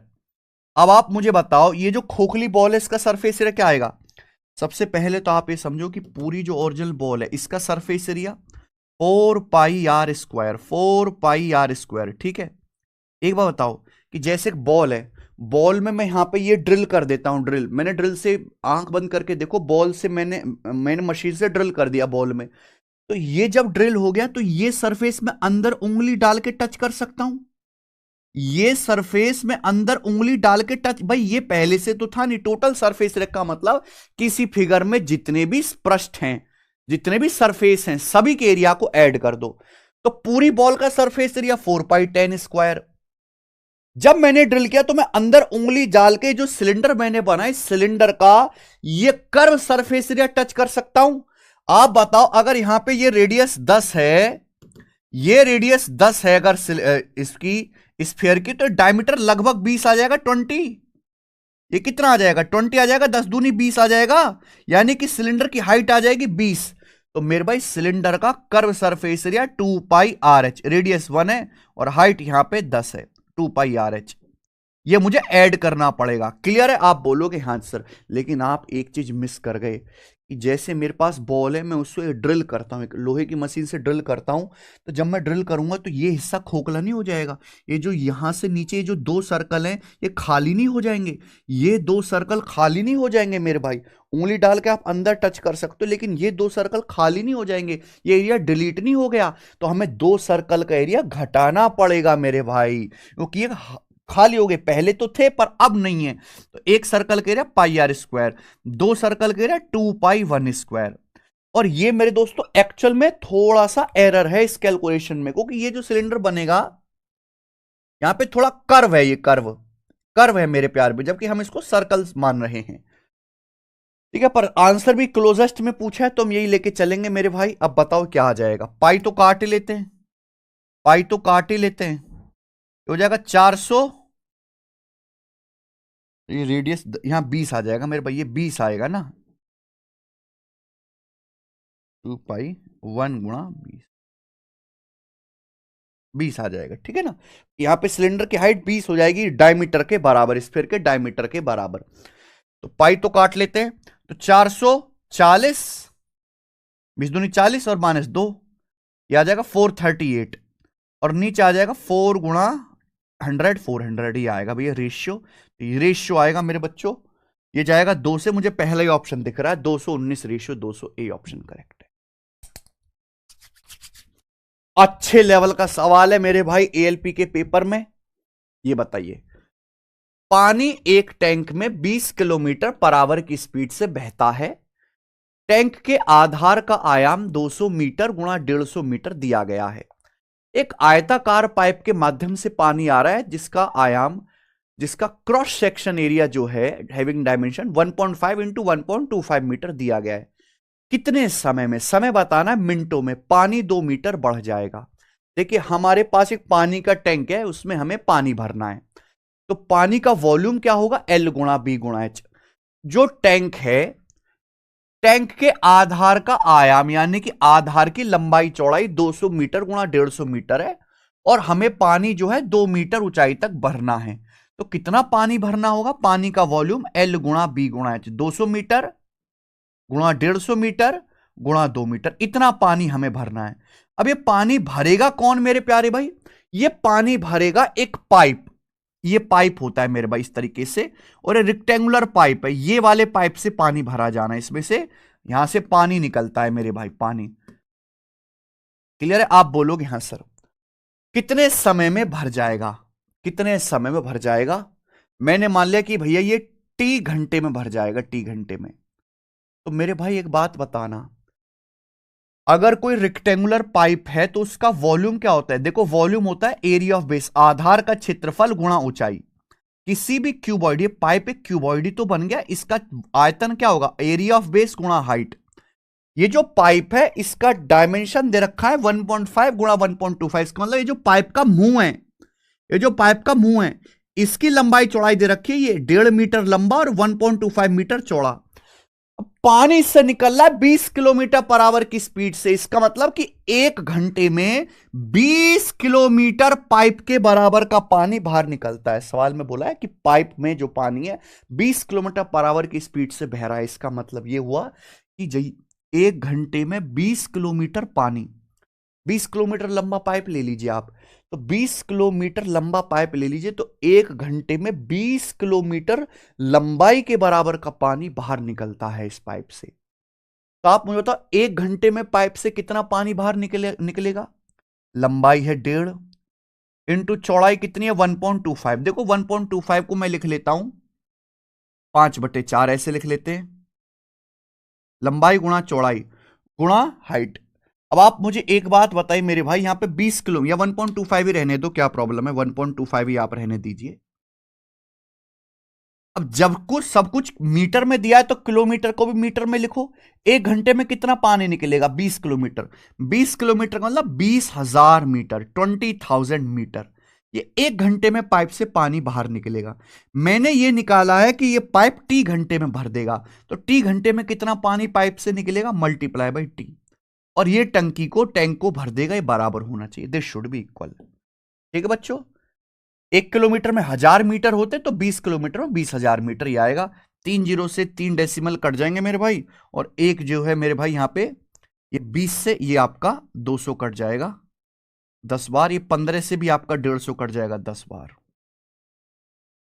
ठीक है जी, और भी कुछ कटने वाला है क्या? हाँ, 25 से 100 कट जाएगा 4 बार, और 25 से 125 कट जाएगा 5 बार। तो ये आ जाएगा 4 दूनी 8, ये 2 भी है, 8/5 टी आएगा, 8/5 टी।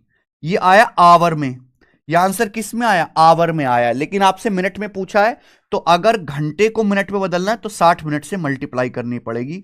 घंटे को मिनट में बदलना है तो 60 से गुणा, 5 से 60 12 बार, 12×8 = 96, तो 96 मिनट का समय लगेगा। बी ऑप्शन आंसर है। तो भाई ये सारे सवाल अच्छे पूछे हैं आरआरबी एएलपी में, और मैंने बोला कि अर्थमेटिक के सवालों का तो कोई लेवल था ही नहीं, एडवांस में बढ़िया सवाल पूछे, और एडवांस में ज्योमेट्री मेंसुरेशन के सवाल भी उतने ही आए जितने अर्थमेटिक के आए। तो आप ये सोचो कि केवल अर्थमेटिक अर्थमेटिक पढ़ के चले जाओगे और काम हो जाएगा, नहीं होने वाला आज के जमाने में। Find the number of bricks each measuring 24×12×8 centimetre required to construct a wall 24 metre long, 8 metre high and 60 centimetre thick if 10% of wall is filled with mortar. ध्यान सुनिएगा, हम एक दीवार बना रहे हैं मेरे भाई, दीवार। जो हमें दीवार बनानी है वो दीवार बनानी है 24 मीटर लंबी, 8 मीटर ऊंची और 60 सेंटीमीटर मोटी। ये हमें दीवार बनानी है मेरे भाई। तो ये क्या है, लंबाई गुणा चौड़ाई गुणा मोटाई, ये दीवार का वॉल्यूम आ गया। अब यहां सब कुछ सेंटीमीटर में, तो सेंटीमीटर में लिख लेते हैं। 24 मीटर का मतलब 2400 सेंटीमीटर लंबी, 8 मीटर मतलब 800 सेंटीमीटर, 1 मीटर में 100 सेंटीमीटर होता है, 800 सेंटीमीटर ऊंची और 60 सेंटीमीटर मोटी। ये हमें दीवार बनानी है, दीवार का वॉल्यूम है। पूछा इस दीवार को बनाने में कितनी ईंटें इस्तेमाल होंगी, लेकिन दीवार का 10% हिस्सा गारे से भरा हुआ है। भाई ईंटों को चिपकाने के लिए भी तो सीमेंट मसाला यूज होता है, यानी कि अगर टोटल दीवार 100% है तो 10% तो उसमें गारा लगा हुआ है, यानी कि दीवार के वॉल्यूम में केवल 90% ईंटें इस्तेमाल हुई हैं। इसका 90% ही मेरे प्यार भी आपको ईंट इस्तेमाल करनी है, 10% तो सीमेंट लगेगा। 90% का मतलब 0.9, ये दीवार का टोटल वॉल्यूम है। ये पूरी दीवार का आयतन हो गया मेरे भाई, कि पूरी दीवार को बनाने में इतनी ईंटों का यूज करना है, इतने वॉल्यूम ईंटों का यूज करना पूरी दीवार बनाने में। जबकि सवाल में दिया हुआ है कि भाई दीवार बनाने के लिए जो हम ईंट इस्तेमाल कर रहे हैं उस ईंट का साइज 24/12/8 है। एक ईंट 24 सेंटीमीटर लंबी है, 12 सेंटीमीटर ऊंची है, 8 सेंटीमीटर मोटी है। तो भाई दीवार के टोटल आयतन को एक ईंट के वॉल्यूम से डिवाइड कर दीजिए मेरे भाई, आपको यह पता लग जाएगा कि कितनी ईंटें आपको लगानी पड़ेंगी, बात खत्म। समझ में? आप बोलोगे हाँ सर डेसिमल से यहां एक जीरो, 24 से ये 100 बार, 8 से मेरे दोस्तों 100 बार, 6 दूनी बार है 2, और 2 से 100 50 बार, तो 9×50 450, 450 और 2 शाम यानी कि 45,000 आ गया, 45,000। तो मेरे भाई बिल्कुल ठीक है, 45,000 ईंटें हमें इस्तेमाल करनी पड़ेंगी, A option.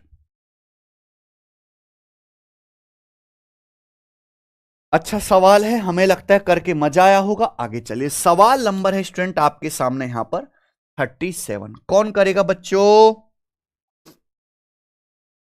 An order was placed for the supply a carpet whose breadth was 6 centimeter and whose length were 1.44 times the breath.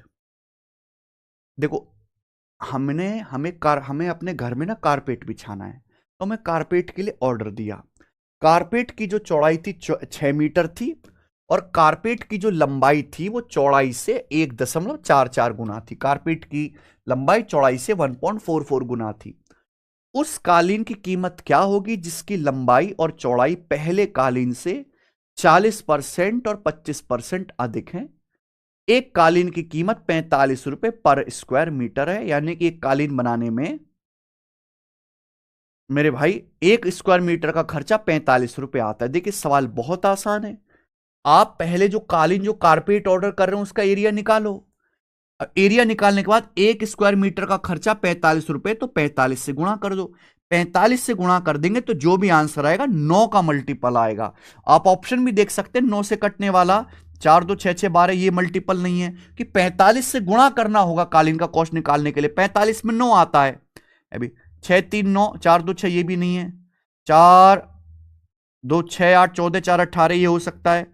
6 3 9, 8 8 8 24, ये भी नहीं है। तो आंसर क्या आ गया? C option. ये हो गया सॉल्व। पूरा करना चाहते तो आप ये देखिए, देखो कालीन जो होता है, कारपेट जो होता है रेक्टेंगल। चौड़ाई कितनी है उसकी? 6 मीटर। 6 मीटर। लंबाई कितनी है उसकी? लंबाई जो है चौड़ाई का 1.44 गुना है, 1.44 टाइम्स है। एरिया होता है मेरे 1.44 टाइम्स है 6 का, चौड़ाई का 1.44 गुना। एरिया होता है लंबाई गुणा चौड़ाई। आपसे पूछा है उस कालन की कॉस्ट बताओ जिसकी लंबाई पहले से 40% ज्यादा है। आप हमें ही बताओ, अगर लंबाई 40% ज्यादा है, किसी भी संख्या को 40% बढ़ाओगे तो क्या हो जाएगा मेरे में? 40% बढ़ाने पर क्या हो जाएगा? आप खुद सोचो ना। 40% बढ़ाओगे तो 1.4 गुना हो जाएगी। हर चीज 100% होते, 40% बढ़ाओगे 1.4 से गुणा, 1.4 से गुणा हो जाएगी। आप बोलोगे आंसर। चौड़ाई 25% ज्यादा है, चौड़ाई को 25% बढ़ाओगे तो कितना होगा? 6 को अगर आप 25% बढ़ाओगे, देखो 25% की फ्रैक्शन वैल्यू होती है 1/4। 25% की 25% की फ्रैक्शन में वैल्यू 1/4। किसी भी संख्या को 1/4 बढ़ाओगे तो 5/4 गुना हो जाएगी। चौड़ाई ये हो गई, लंबाई 1.4 से गुणा, चौड़ाई 5/4 से गुणा। तो यानी कि नए कारपेट का एरिया ये आ गया। अब इस एरिया को कॉस्ट कितनी है? 1 वर्ग मीटर का कॉस्ट 45 रुपए है। तो भैया ये मीटर स्क्वायर में भी आया है। 1 मीटर स्क्वायर का कॉस्ट 45 रुपए है, तो इतने वर्ग मीटर का कॉस्ट कितना आएगा? 45 से गुणा हो जाएगा मेरे भाई। और ये कैलकुलेशन करेंगे, आप देख पा रहे हैं कि आंसर जो है मल्टीपल आएगा। 4 से काट लेते हैं, 14 चाहिए 2.1, 6 पंजे 30, 45 दिया 750, नहीं 45 दिया हो जाएगा ना, ये 6 पंजे 30 हो जाएगा मेरे भाई। आप चाहें तो यहां से इकाई का अंक मैच कर लीजिए। आप यहां से मेरे भाई 1350 हो जाएगा। या तो यूनिट डिजिट मैच कर लीजिए। सिंपल, आपको कुछ करने की जरूरत नहीं है, जो भी आंसर आएगा, ये तो पूरी कैलकुलेशन करके दिखा दी। 45 में मेरे भाई यहां पे 9 आ रहा है, 9 का मल्टीपल होगा। 144 में 9 आ रहा है, 9 का मल्टीपल होगा। 21 में 7 आ रहा है, 7 का मल्टीपल होगा। और भैया मैंने देख लिया ऑप्शन के हिसाब से एक ही है, सी विकल्प ऐसा जो 9 का मल्टीपल है। ठीक है, आप बोलोगे हां जी सर बिल्कुल सही, कोई भी परेशानी नहीं है, सवाल बहुत इजी है। ठीक है, आगे चलें। 37 नंबर क्वेश्चन था। 38, एक क्यूबॉइड की लंबाई चौड़ाई हाइट का योग 30 है, डायगोनल विकर्ण की लंबाई 22 सेंटीमीटर है, घनाभ का कुल पृष्ठीय क्षेत्रफल बताओ। ये बहुत शानदार सवाल है मेरे भाई, मैं आपको कौन से बताऊं। किसी भी क्यूबॉइड की, ध्यान से सुनेगा मेरे भाई, जैसे कोई भी घनाभ है, उसकी लंबाई चौड़ाई और ऊंचाई का सम दिया। अगर मैं आपको यहां पे l plus b plus h का स्क्वायर करूं तो l plus b plus h का स्क्वायर होगा l square plus B square plus h square plus twice of l b plus b h plus h l plus twice of l b plus b h plus h l. यही होगा मेरे भाई। ये algebra का formula लग गया। L plus b plus h का square बराबर l square plus B square plus h square plus twice of l b plus b h plus h l. ये क्या है? ये क्या है मेरे दोस्तों? डायमेंशन का सम, विमाओं का योग। भाई एक घनाभ की 3 विमाएं होती है, लंबाई, चौड़ाई और उसकी ऊंचाई, यानी कि विमाओं के योग का अगर मैं स्क्वायर करूंगा तो क्या आएगा मेरे भाई? तो आप मुझे बताइएगा ये क्या है? L square plus B square plus h square. Diagonal क्या होता है? डायगोनल होता है under root l square plus B square plus h square. वर्ग है यानी कि विकर्ण का वर्ग, विकर्ण का स्क्वायर। और ये twice of l b plus b h plus h l क्या है? यह total surface area, twice of total surface area. तो ये कॉन्सेप्ट बनता है, आपको पता होना चाहिए। सॉरी, ये टोटल सरफेस एरिया है। Twice of l b plus b h plus h l क्या आएगा? Total surface area. अब आपको यहां पे तीनों विमाओं का योग दे रखा है, कितना? 38। तो 38 का स्क्वायर। डायगोनल आपको कितना दिया है बच्चे? विकर्ण की लंबाई आपको दी है 22, तो विकर्ण की लंबाई 22 यहां रख देंगे, 22 का स्क्वायर।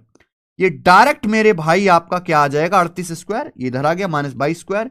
ये आपके घनाभ का कुल पृष्ठीय क्षेत्रफल आ गया।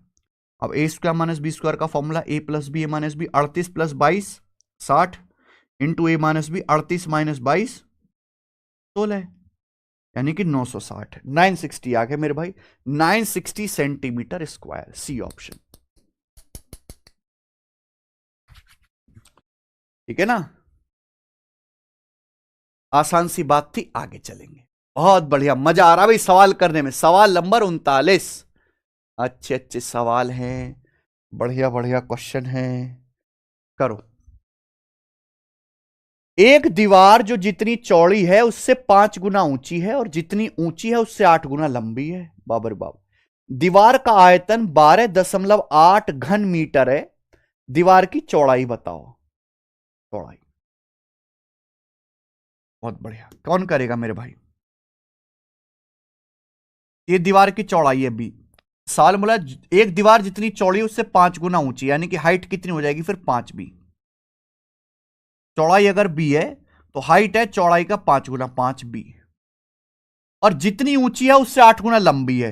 लंबाई जो है मेरे दोस्तों वो हाइट है 5 बी, लंबाई जो है वो हाइट का 8 गुना, यानी कि 40 बी हो जाएगा, 40 बी। क्या आपको बात समझ में आ गई? दीवार की जो लंबाई है, दीवार जितनी ऊंची है 5 बी, उससे 8 गुना, 5 बी का 8 गुना, यानी कि 40 बी मेरे प्यारे भाई दीवार जो है आपकी लंबी है। दीवार का आयतन दिया, दीवार का आयतन क्या होता है मेरे भाई? लंबाई गुणा चौड़ाई गुणा ऊंचाई, ये आ जाएगा वॉल्यूम। आंसर पूछे यहां पर मीटर में सेंटीमीटर में, अभी मीटर में रहने देते हैं मेरे भाई, मीटर भी है तो आंसर में को कि सेंटीमीटर भी है, तो 12.8 आ जाएगा मीटर क्यूब। क्लियर? आप बोलोगे हाँ सर, तो बी गुणा बी गुणा बी, बी क्यूब हो जाएगा 40 पंजे 200, बी क्यूब गुणा 200 बराबर 12.8। तो डिवाइड करने पर क्या आएगा? बी क्यूब बराबर आया 12.8 को 2 से डिवाइड करेंगे 6.4, 6.4 को 100 से भी भाग कर देंगे तो 0.064 आ जाएगा, ये आ जाएगा मेरे भाई। क्लियर है? ठीक है ना?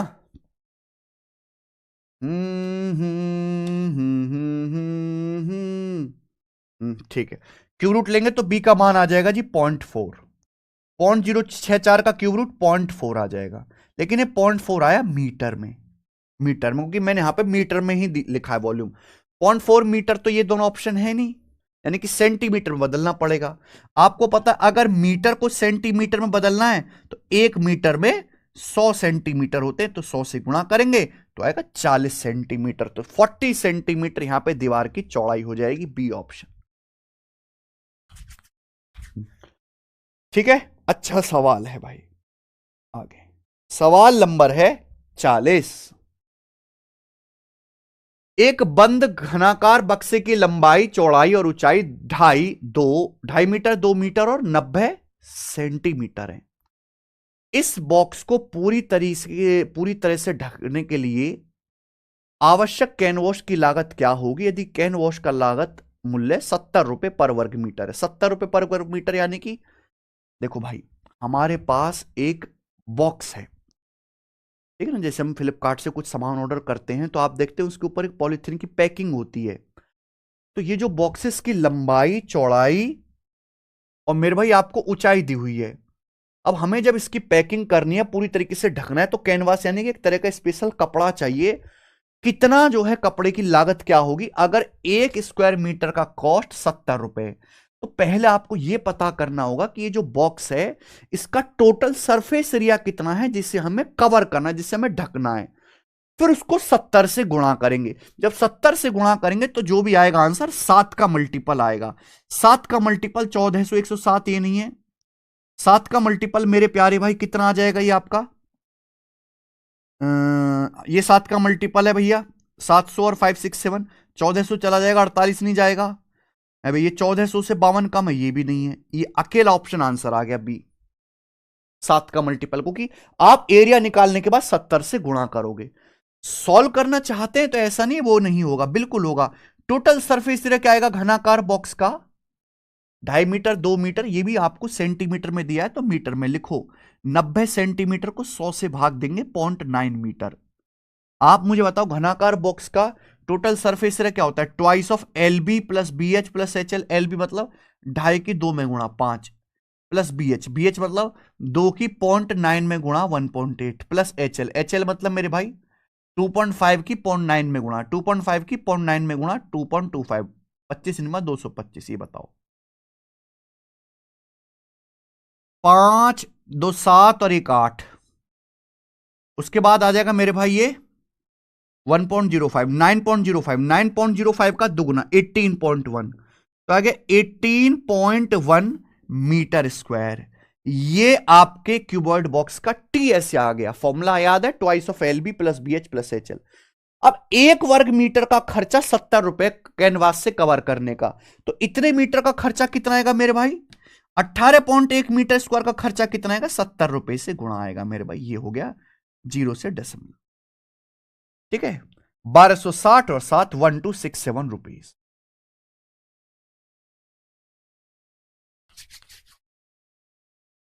इतने बढ़िया बढ़िया सवाल है मेरे भाई, ठीक है। 40 क्वेश्चंस तो हमने कर लिए हैं, जल्दी जल्दी करेंगे। अच्छा एक चीज और कि ये तो हम प्रीवियस ईयर के सवाल लगा रहे हैं, आप जब हमारी एप्लीकेशन पे जाओगे टेस्ट रैंकिंग पे, अगर आपको पता है तो मैंने अभी तो ये लेटेस्ट पेपर हुआ, कुछ दिन में ये भी करवा दूंगा, लेकिन जो पिछली बार पेपर लिए थे रेलवे ने उन सभी क्वेश्चंस को हमने चैप्टर वाइज फॉर्म में यहां डलवा दिया है अपनी एप्लीकेशन वेबसाइट पे। आप यहां पे जाओगे रेलवे बूस्टर में व्यू ऑल टेस्ट, आपको मैथ्स के 61 टेस्ट, चैप्टर वाइज रीजनिंग के 70 टेस्ट, जनरल अवेयरनेस के 64 टेस्ट, आपको ये टेस्ट चैप्टर वाइज देखने के लिए मिल जाएंगे मेरे भाई। आप यहां से लगाओ आराम से, जैसे आपको मेंसुरेशन पढ़ लिया, आप मेंसुरेशन का टेस्ट शुरू कर दीजिए। ये कोई भी बच्चे यहां पे फ्री में टेस्ट लगा सकता है। ये देखिए ये रहे सवाल, ये सब मेंसुरेशन के क्वेश्चन है। आप यहां से लैंग्वेज जो है चेंज कर सकते हैं, 2D का है, इस तरह एक एक टेस्ट में 10-10 क्वेश्चन है। आप यहां से जाके फ्री में टेस्ट लगा सकते हो मेरे, और एक सब्जेक्ट के जो है 3-3 4-4 क्वेश्चंस मैंने अपलोड कराए, सभी बच्चों के लिए फ्री है मेरे भाई। और आप फुल लेंथ टेस्ट भी यहां पे लगा सकते हैं, फुल लेंथ टेस्ट भी, जैसे आरआरबी एएलपी का, आरआरबी एनटीपीसी, किसी का आरआरबी एनटीपीसी का पेपर है तो एनटीपीसी वाले बच्चों के लिए प्रीवियस ईयर के 24 टेस्ट यहां पर फ्री डाले हुए हैं। प्रीवियस ईयर के 4 जनवरी 2021 को जो पेपर हुआ था पहली शिफ्ट का टेस्ट फ्री है, आप फ्री में टेस्ट लगा सकते हैं 20 के 20। और नए टेस्ट जो है प्रीवियस ईयर के अलावा वो 26 क्वालिटी टेस्ट आपको केवल 99 में मिल जाएंगे। पूरी एप्लीकेशन पर जितने भी नए टेस्ट हैं आपको 99 में मिल जाएंगे, सबसे बेहतर, सबसे अच्छे अच्छे सॉल्यूशंस के साथ। आप इस एप्लीकेशन का जरूर यूज करें मेरे भाई अपनी तैयारी में। 40 हो गया, जल्दी से कर दूं अब 41।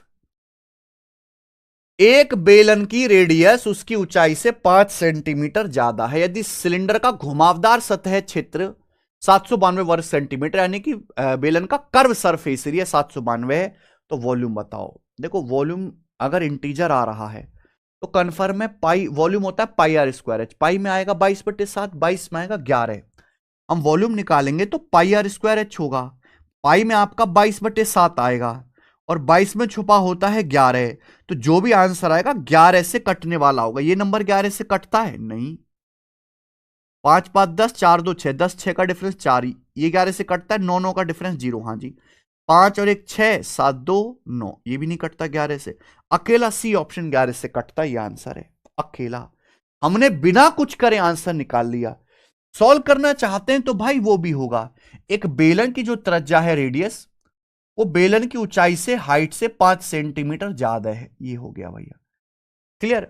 अब सिलेंडर का घुमावदार सतह का क्षेत्र यानी कि कर्व सरफेस एरिया क्या होता है? कर्व सरफेस एरिया 2πr/h, पाई का मतलब 22/7 इंटू आर एच। ठीक है भाई, ये मेरे भाई कितना दिया आपको यहां से? ये आपको दिया 792, 792। क्लियर? आप बोलोगे हाँ सर एकदम क्लियर है। कुछ ना कुछ तो कटता होगा ना 22 से, 22 तिया 66, 13 बच जाएगा, 22 छिक्का 132, यानी कि 2 से चला जाएगा 36, 18 बार। तो हम यहां से कह सकते हैं कि आर गुणा एच आ गया 18 सत्ते 126, आर गुणा एच। और ये आपको दे रखा है रेडियस हाइट से 5 सेंटीमीटर ज्यादा है, आर माइनस एच बराबर 5, यानी कि हम ये कह पा रहे हैं कि रेडियस ज्यादा है हाइट से। अब मेरे पास से दो इक्वेशन बन गई, या तो मैं इनका सॉल्व करूंगा, इनको सॉल्व करूंगा अलजेब्रा से, लेकिन उतना टाइम नहीं, या फिर मैं अंदाजे से हिट एंड ट्रायल से देखूंगा। क्या आप ऐसी दो संख्याएं सोच सकते हैं जिनकी गुणा कर दूं तो 126 आए और घटा दूं तो 5 आए? 18 सत्ते 126, 18 7 11, नहीं 14 निम्मा 126 हो गया, 14 और 9 का डिफरेंस 5, 14 निम्मा। भाई 14 गुणा 9 126 होता है, और 14 में से 9 घटाएंगे तो 5 आता है, यानी कि रेडियस 14 है, हाइट 9 है। आपसे पूछा सिलेंडर का आयतन, आयतन आ गया pi R square H 22/7 R square मतलब 14 गुणा 14, और हाइट मेरे दोस्तों आपकी 9 आ गई। तो 9 का मल्टीपल भी आएगा, 11 का मल्टीपल भी आएगा, 7 दूनी 14 और 7 का मल्टीपल भी आएगा। वॉल्यूम ये आ जाएगा 5544, सी ऑप्शन करेक्ट है, ये आपकी कैलकुलेशन रहेगी। कितना आसान सवाल था मेरे भाई। सवाल नंबर 42 मेंसुरेशन का आखिरी सवाल है, 10 क्वेश्चन हो जाएंगे ना अब। हाँ, इसमें टाइपिंग में एरर थी, मैंने ठीक कर दी। एक बंद बेलन की आधार की त्रिज्या ऊंचाई का रेशियो 1:3 है।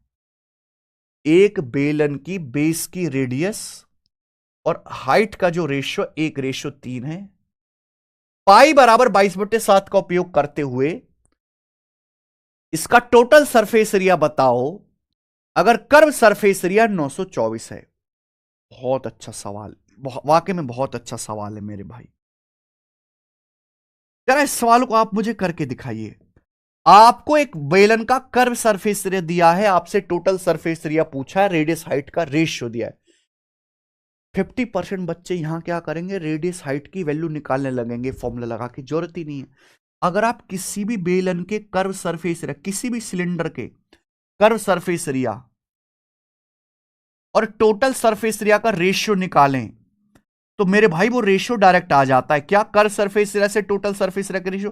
कर्व सरफेस एरिया का ratio 2πr/h, total surface area का रेशियो 2πr ब्रैकेट में h+r। ये टी ऐसे होता है, 2πr ब्रैकेट में h+r, 2πr से 2πr कट जाएगा, h/h+r, यानी कि कर्व सरफेस एरिया से टोटल सरफेस एरिया के रेशियो का सीधा फॉर्मूला है h/h+r।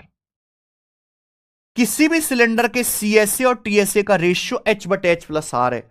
आपको रेडियस हाइट का अनुपात पता है तो क्या ये नहीं आ जाएगा? आप हमें खुद बताओ कि हाइट अगर 3 है तो रेडियस 1 है, यहां रख दीजिए।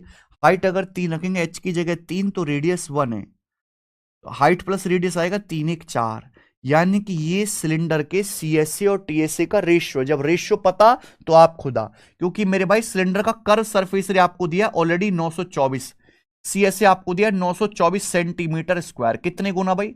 3 से अगर इसको आप काटोगे तो 308 गुना है, 308 टाइम्स।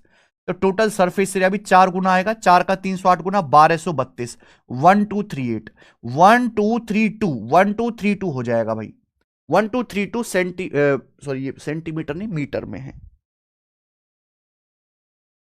मीटर में 1232 मीटर स्क्वायर, ये आ जाएगा। ऑप्शन नंबर यहां से डी करेक्ट है, देख लो। क्या गजब का सवाल भाई साहब, मजा आ गया। इसको मैं शीटों में डालूंगा अभी अपनी उठा के, ठीक है भाई? ठीक है भाई। ज्योमेट्री खत्म, मेंसुरेशन खत्म, ट्रिग्नोमेट्री हो गया, अलजेब्रा हो गया, हाइट एंड डिस्टेंस हो गया। अब हमारा आखिरी बचा है सांख्यिकी, स्टैटिस्टिक्स, और इसके कुल 4 सवाल करने लायक हैं। मैंने जब सवाल देखे तो एक ही क्वेश्चन को, एक ही टाइप के सवाल को 6-7 बार दिया है, तो मैं एक ही कराऊंगा। 6-7 बार क्यों करना है एक ही सवाल? बोला एक डाटा के लिए बहुलक यानी कि मोड 24.6 है, मीन यानी कि माध्य 20.1 है। What the median? मीडियन बताओ उस डाटा का यूजिंग इंपेरिकल फॉर्मूला। तो आप जानते मोड मीडियन मीन में क्या रिलेशन है? मोड बराबर, सीधा कंसेप्ट है, मोड बराबर thrice of median minus twice of mean. ठीक है, मोड बराबर thrice of median minus twice of mean. अब यहां पे बहुलक आपको दिया, बहुलक मोड आपको दिया 24.6 बराबर थ्राइस ऑफ मीडियन आपको निकालना है, क्वेश्चन माध्यिका आपको निकालना है, मीन आपको दिया मेरे भाई 20.1, ये 20.1, तो 20.1 का दुगुना 40.2, 40.2 इधर आके जोड़ेगा, 40 और 24 64, 6 2 8 64.8 और 3 इंटू क्वेश्चन मार्क। क्लियर है? आप बोलोगे हाँ सर, तो क्वेश्चन मार्क आ जाएगा मेरे भाई 3 दूनी 6 और ये 21.6 आ जाएगा, 21.6 आपका मीडियन आ जाएगा। ये रहा देखो डी ऑप्शन। ये सवाल दोबारा से आया है, ये एज इट इज क्वेश्चन, ये एज इट इज क्वेश्चन हम दिखाना केशव, ये रेलवे वाली बुक में दिया हुआ है एज इट इज क्वेश्चन, बिल्कुल सेम डाटा। और ये सेम क्वेश्चन मैंने 1 साल पहले भी कराया था जब मैंने स्टैटिक्स पढ़ाया था चैनल पे। अगर किसी बच्चों की स्टैटिक्स नहीं आती तो हमारे यूट्यूब चैनल से जाके पढ़ सकता है, 4 घंटे में सब कुछ सिखाया है हमने। If the mode of following data is 7, यदि इस डाटा का बहुलक 7 है तो के का मान बताओ। देखो बहुलक का मतलब किसी डाटा में जो नंबर सबसे ज्यादा टाइम्स रिपीट होता है वो उसका बहुलक कहलाता है। इसका बहुलक 7 है, तो आप मुझे बताओ 7 ये आ रहा है, 7 ये आ रहा है, 7 ये आ रहा है, 7 आ रहा है 3 बार, 6 6 6 6 भी 3 बार आ रहा है यहां पे, बाकी तो कोई एक एक बार ही आ रहे हैं सब ना। यानी कि यहां पे 6 भी 3 बार आ रहा है, 7 भी 3 बार आ रहा है। तो बहुलक 7 तभी हो सकता है जब ये जो मिसिंग नंबर है इसकी वैल्यू भी 7 हो जाए, यानी कि 7 4 बार रिपीट हो जाए, यानी कि 2k + 1 7 हो जाएगा। तो k का मान आएगा 7 - 1 6/2 3, k का मान 3 आ जाएगा बेटा। अब इस सवाल में तो कुछ भी नहीं निकला, हम आगे चलेंगे। If the mean of data, इस डाटा का माध्य 26 है तो x का मान बताओ। माध्य का मतलब एवरेज, औसत ही समझ लीजिए। अब आपको मीन दिया हुआ है तो सबसे बेस्ट तरीका है मिसिंग नंबर निकालने का, मीन से कंपेयर करो। मीन से तुलना करने पर नेट डेविएशन 0 होना चाहिए। 26 से 22 कितना कम है भाई? 4 कम है। 26 से 25 कितना कम है? 1 कम है। 26 27 1 ज्यादा है। 26 से 24 2 कम है। कुल डेविएशन 0 होना चाहिए। -1 1, -4 -2 -6 हो गया, -6 हो गया, यानी कि ये 6 करना पड़ेगा, तभी तो -6 + 6 0 होगा। यानी कि x का जो भी मान होगा वो मीन वैल्यू कितना है? 26, 26 से 6 ज्यादा होगा x का मान, यानी कि 26 6 32, तो x का मान 32 आ जाएगा।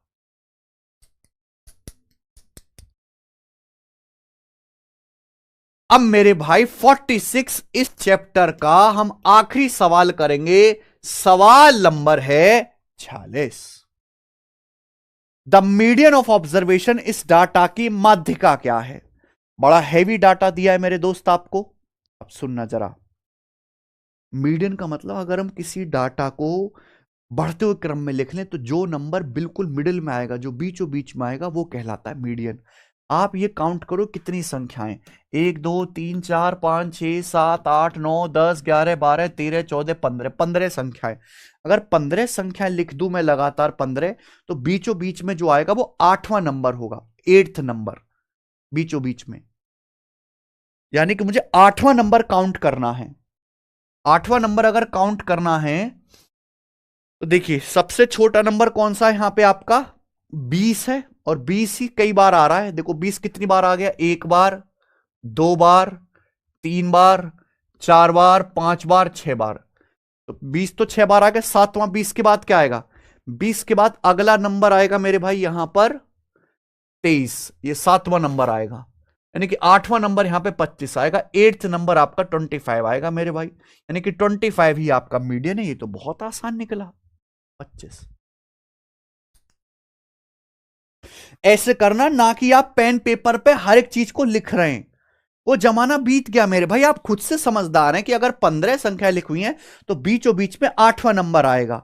8वां नंबर कैसे काउंट करना है? शुरू की 6 संख्या 20-20 है, हटा दी, फिर 7वां 23 है, 8वें नंबर पे 25 आएगा। लिखने की जरूरत ही नहीं है आपको, आप दिमाग में हिसाब लगा सकते हैं।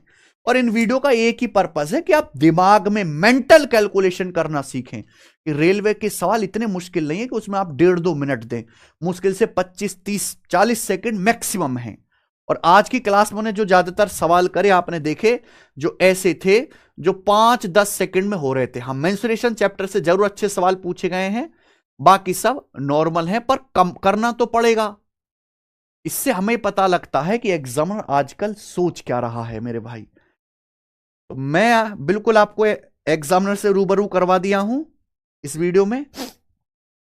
तो भाई हमने आरआरबी एएलपी के अर्थमेटिक बेस्ट क्वेश्चन कर लिए, हमने एडवांस के बेस्ट क्वेश्चन कर लिए। आपकी जो है जितनी हम सेवा खातिरदारी कर सकते हैं उतनी खातिरदारी कर रहे हैं। रेलवे का फ्री प्रैक्टिस बैच हम पढ़ा ही रहे हैं, ठीक है। 50 क्वेश्चन थे, 46 ही क्वेश्चन अच्छे मिले मुझे, मैंने वही आपको करवा दिए। अब आप इस वीडियो को मेरे भाई शेयर करो, लाइक करो और कंप्लीट देखना। ऐसा नहीं कि आपने जो है जल्दबाजी में कुछ सवालों को छोड़ दे। एक एक सवाल बहुत कीमती है, मस्ट डू क्वेश्चन है, और मैंने बहुत अच्छे सॉल्यूशन आपको सिखाने की कोशिश की है। आपको हमारी मेहनत पसंद आ रही है? जिस तरीके से कोई भी एग्जाम आने के बाद हम सबसे पहले एक्टिव होकर YouTube पे हर एग्जाम का सॉल्यूशन कराते हैं आपको, मेरे ये जो स्ट्रेटजी है, मेरी जो विचारधारा अगर आपको पसंद आते हैं तो इस वीडियो को लाइक करो मेरे भाई, और शेयर करना हर एक उस बच्चे के पास जो रेलवे की तैयारी कर रहा है और आने वाले फ्यूचर में रेलवे का एग्जाम देगा खासकर। क्योंकि पता है एक चीज मैंने ऑब्जर्व करी, ये इतने आसान क्वेश्चन है, लेकिन इसके बावजूद भी जब हमने पीडीएफ तैयार करवाई, हार्ड टू इजी वाली कंपाइल करवाई, तो उसमें पता चला कि इन क्वेश्चन को भी किसी क्वेश्चन को 27% बच्चों ने ठीक किया, किसी को 20% बच्चों ने ठीक किया, किसी को 25% बच्चों ने ठीक किया है। यानी कि जिस क्वेश्चन को 90% से ज्यादा बच्चों को सही करना चाहिए था, उस सवाल को केवल 30-35-40% मैक्सिमम बच्चों ने सही किया है। आप ये सोचो कि कितनी कमजोर तैयारी बच्चों की है, क्योंकि उन्होंने कंटेंट ही ढंग का नहीं पढ़ा। तो मेरे दोस्त, इसलिए ये वीडियोस आपके लिए और भी ज्यादा जरूरी हो जाती हैं। बहुत बहुत धन्यवाद।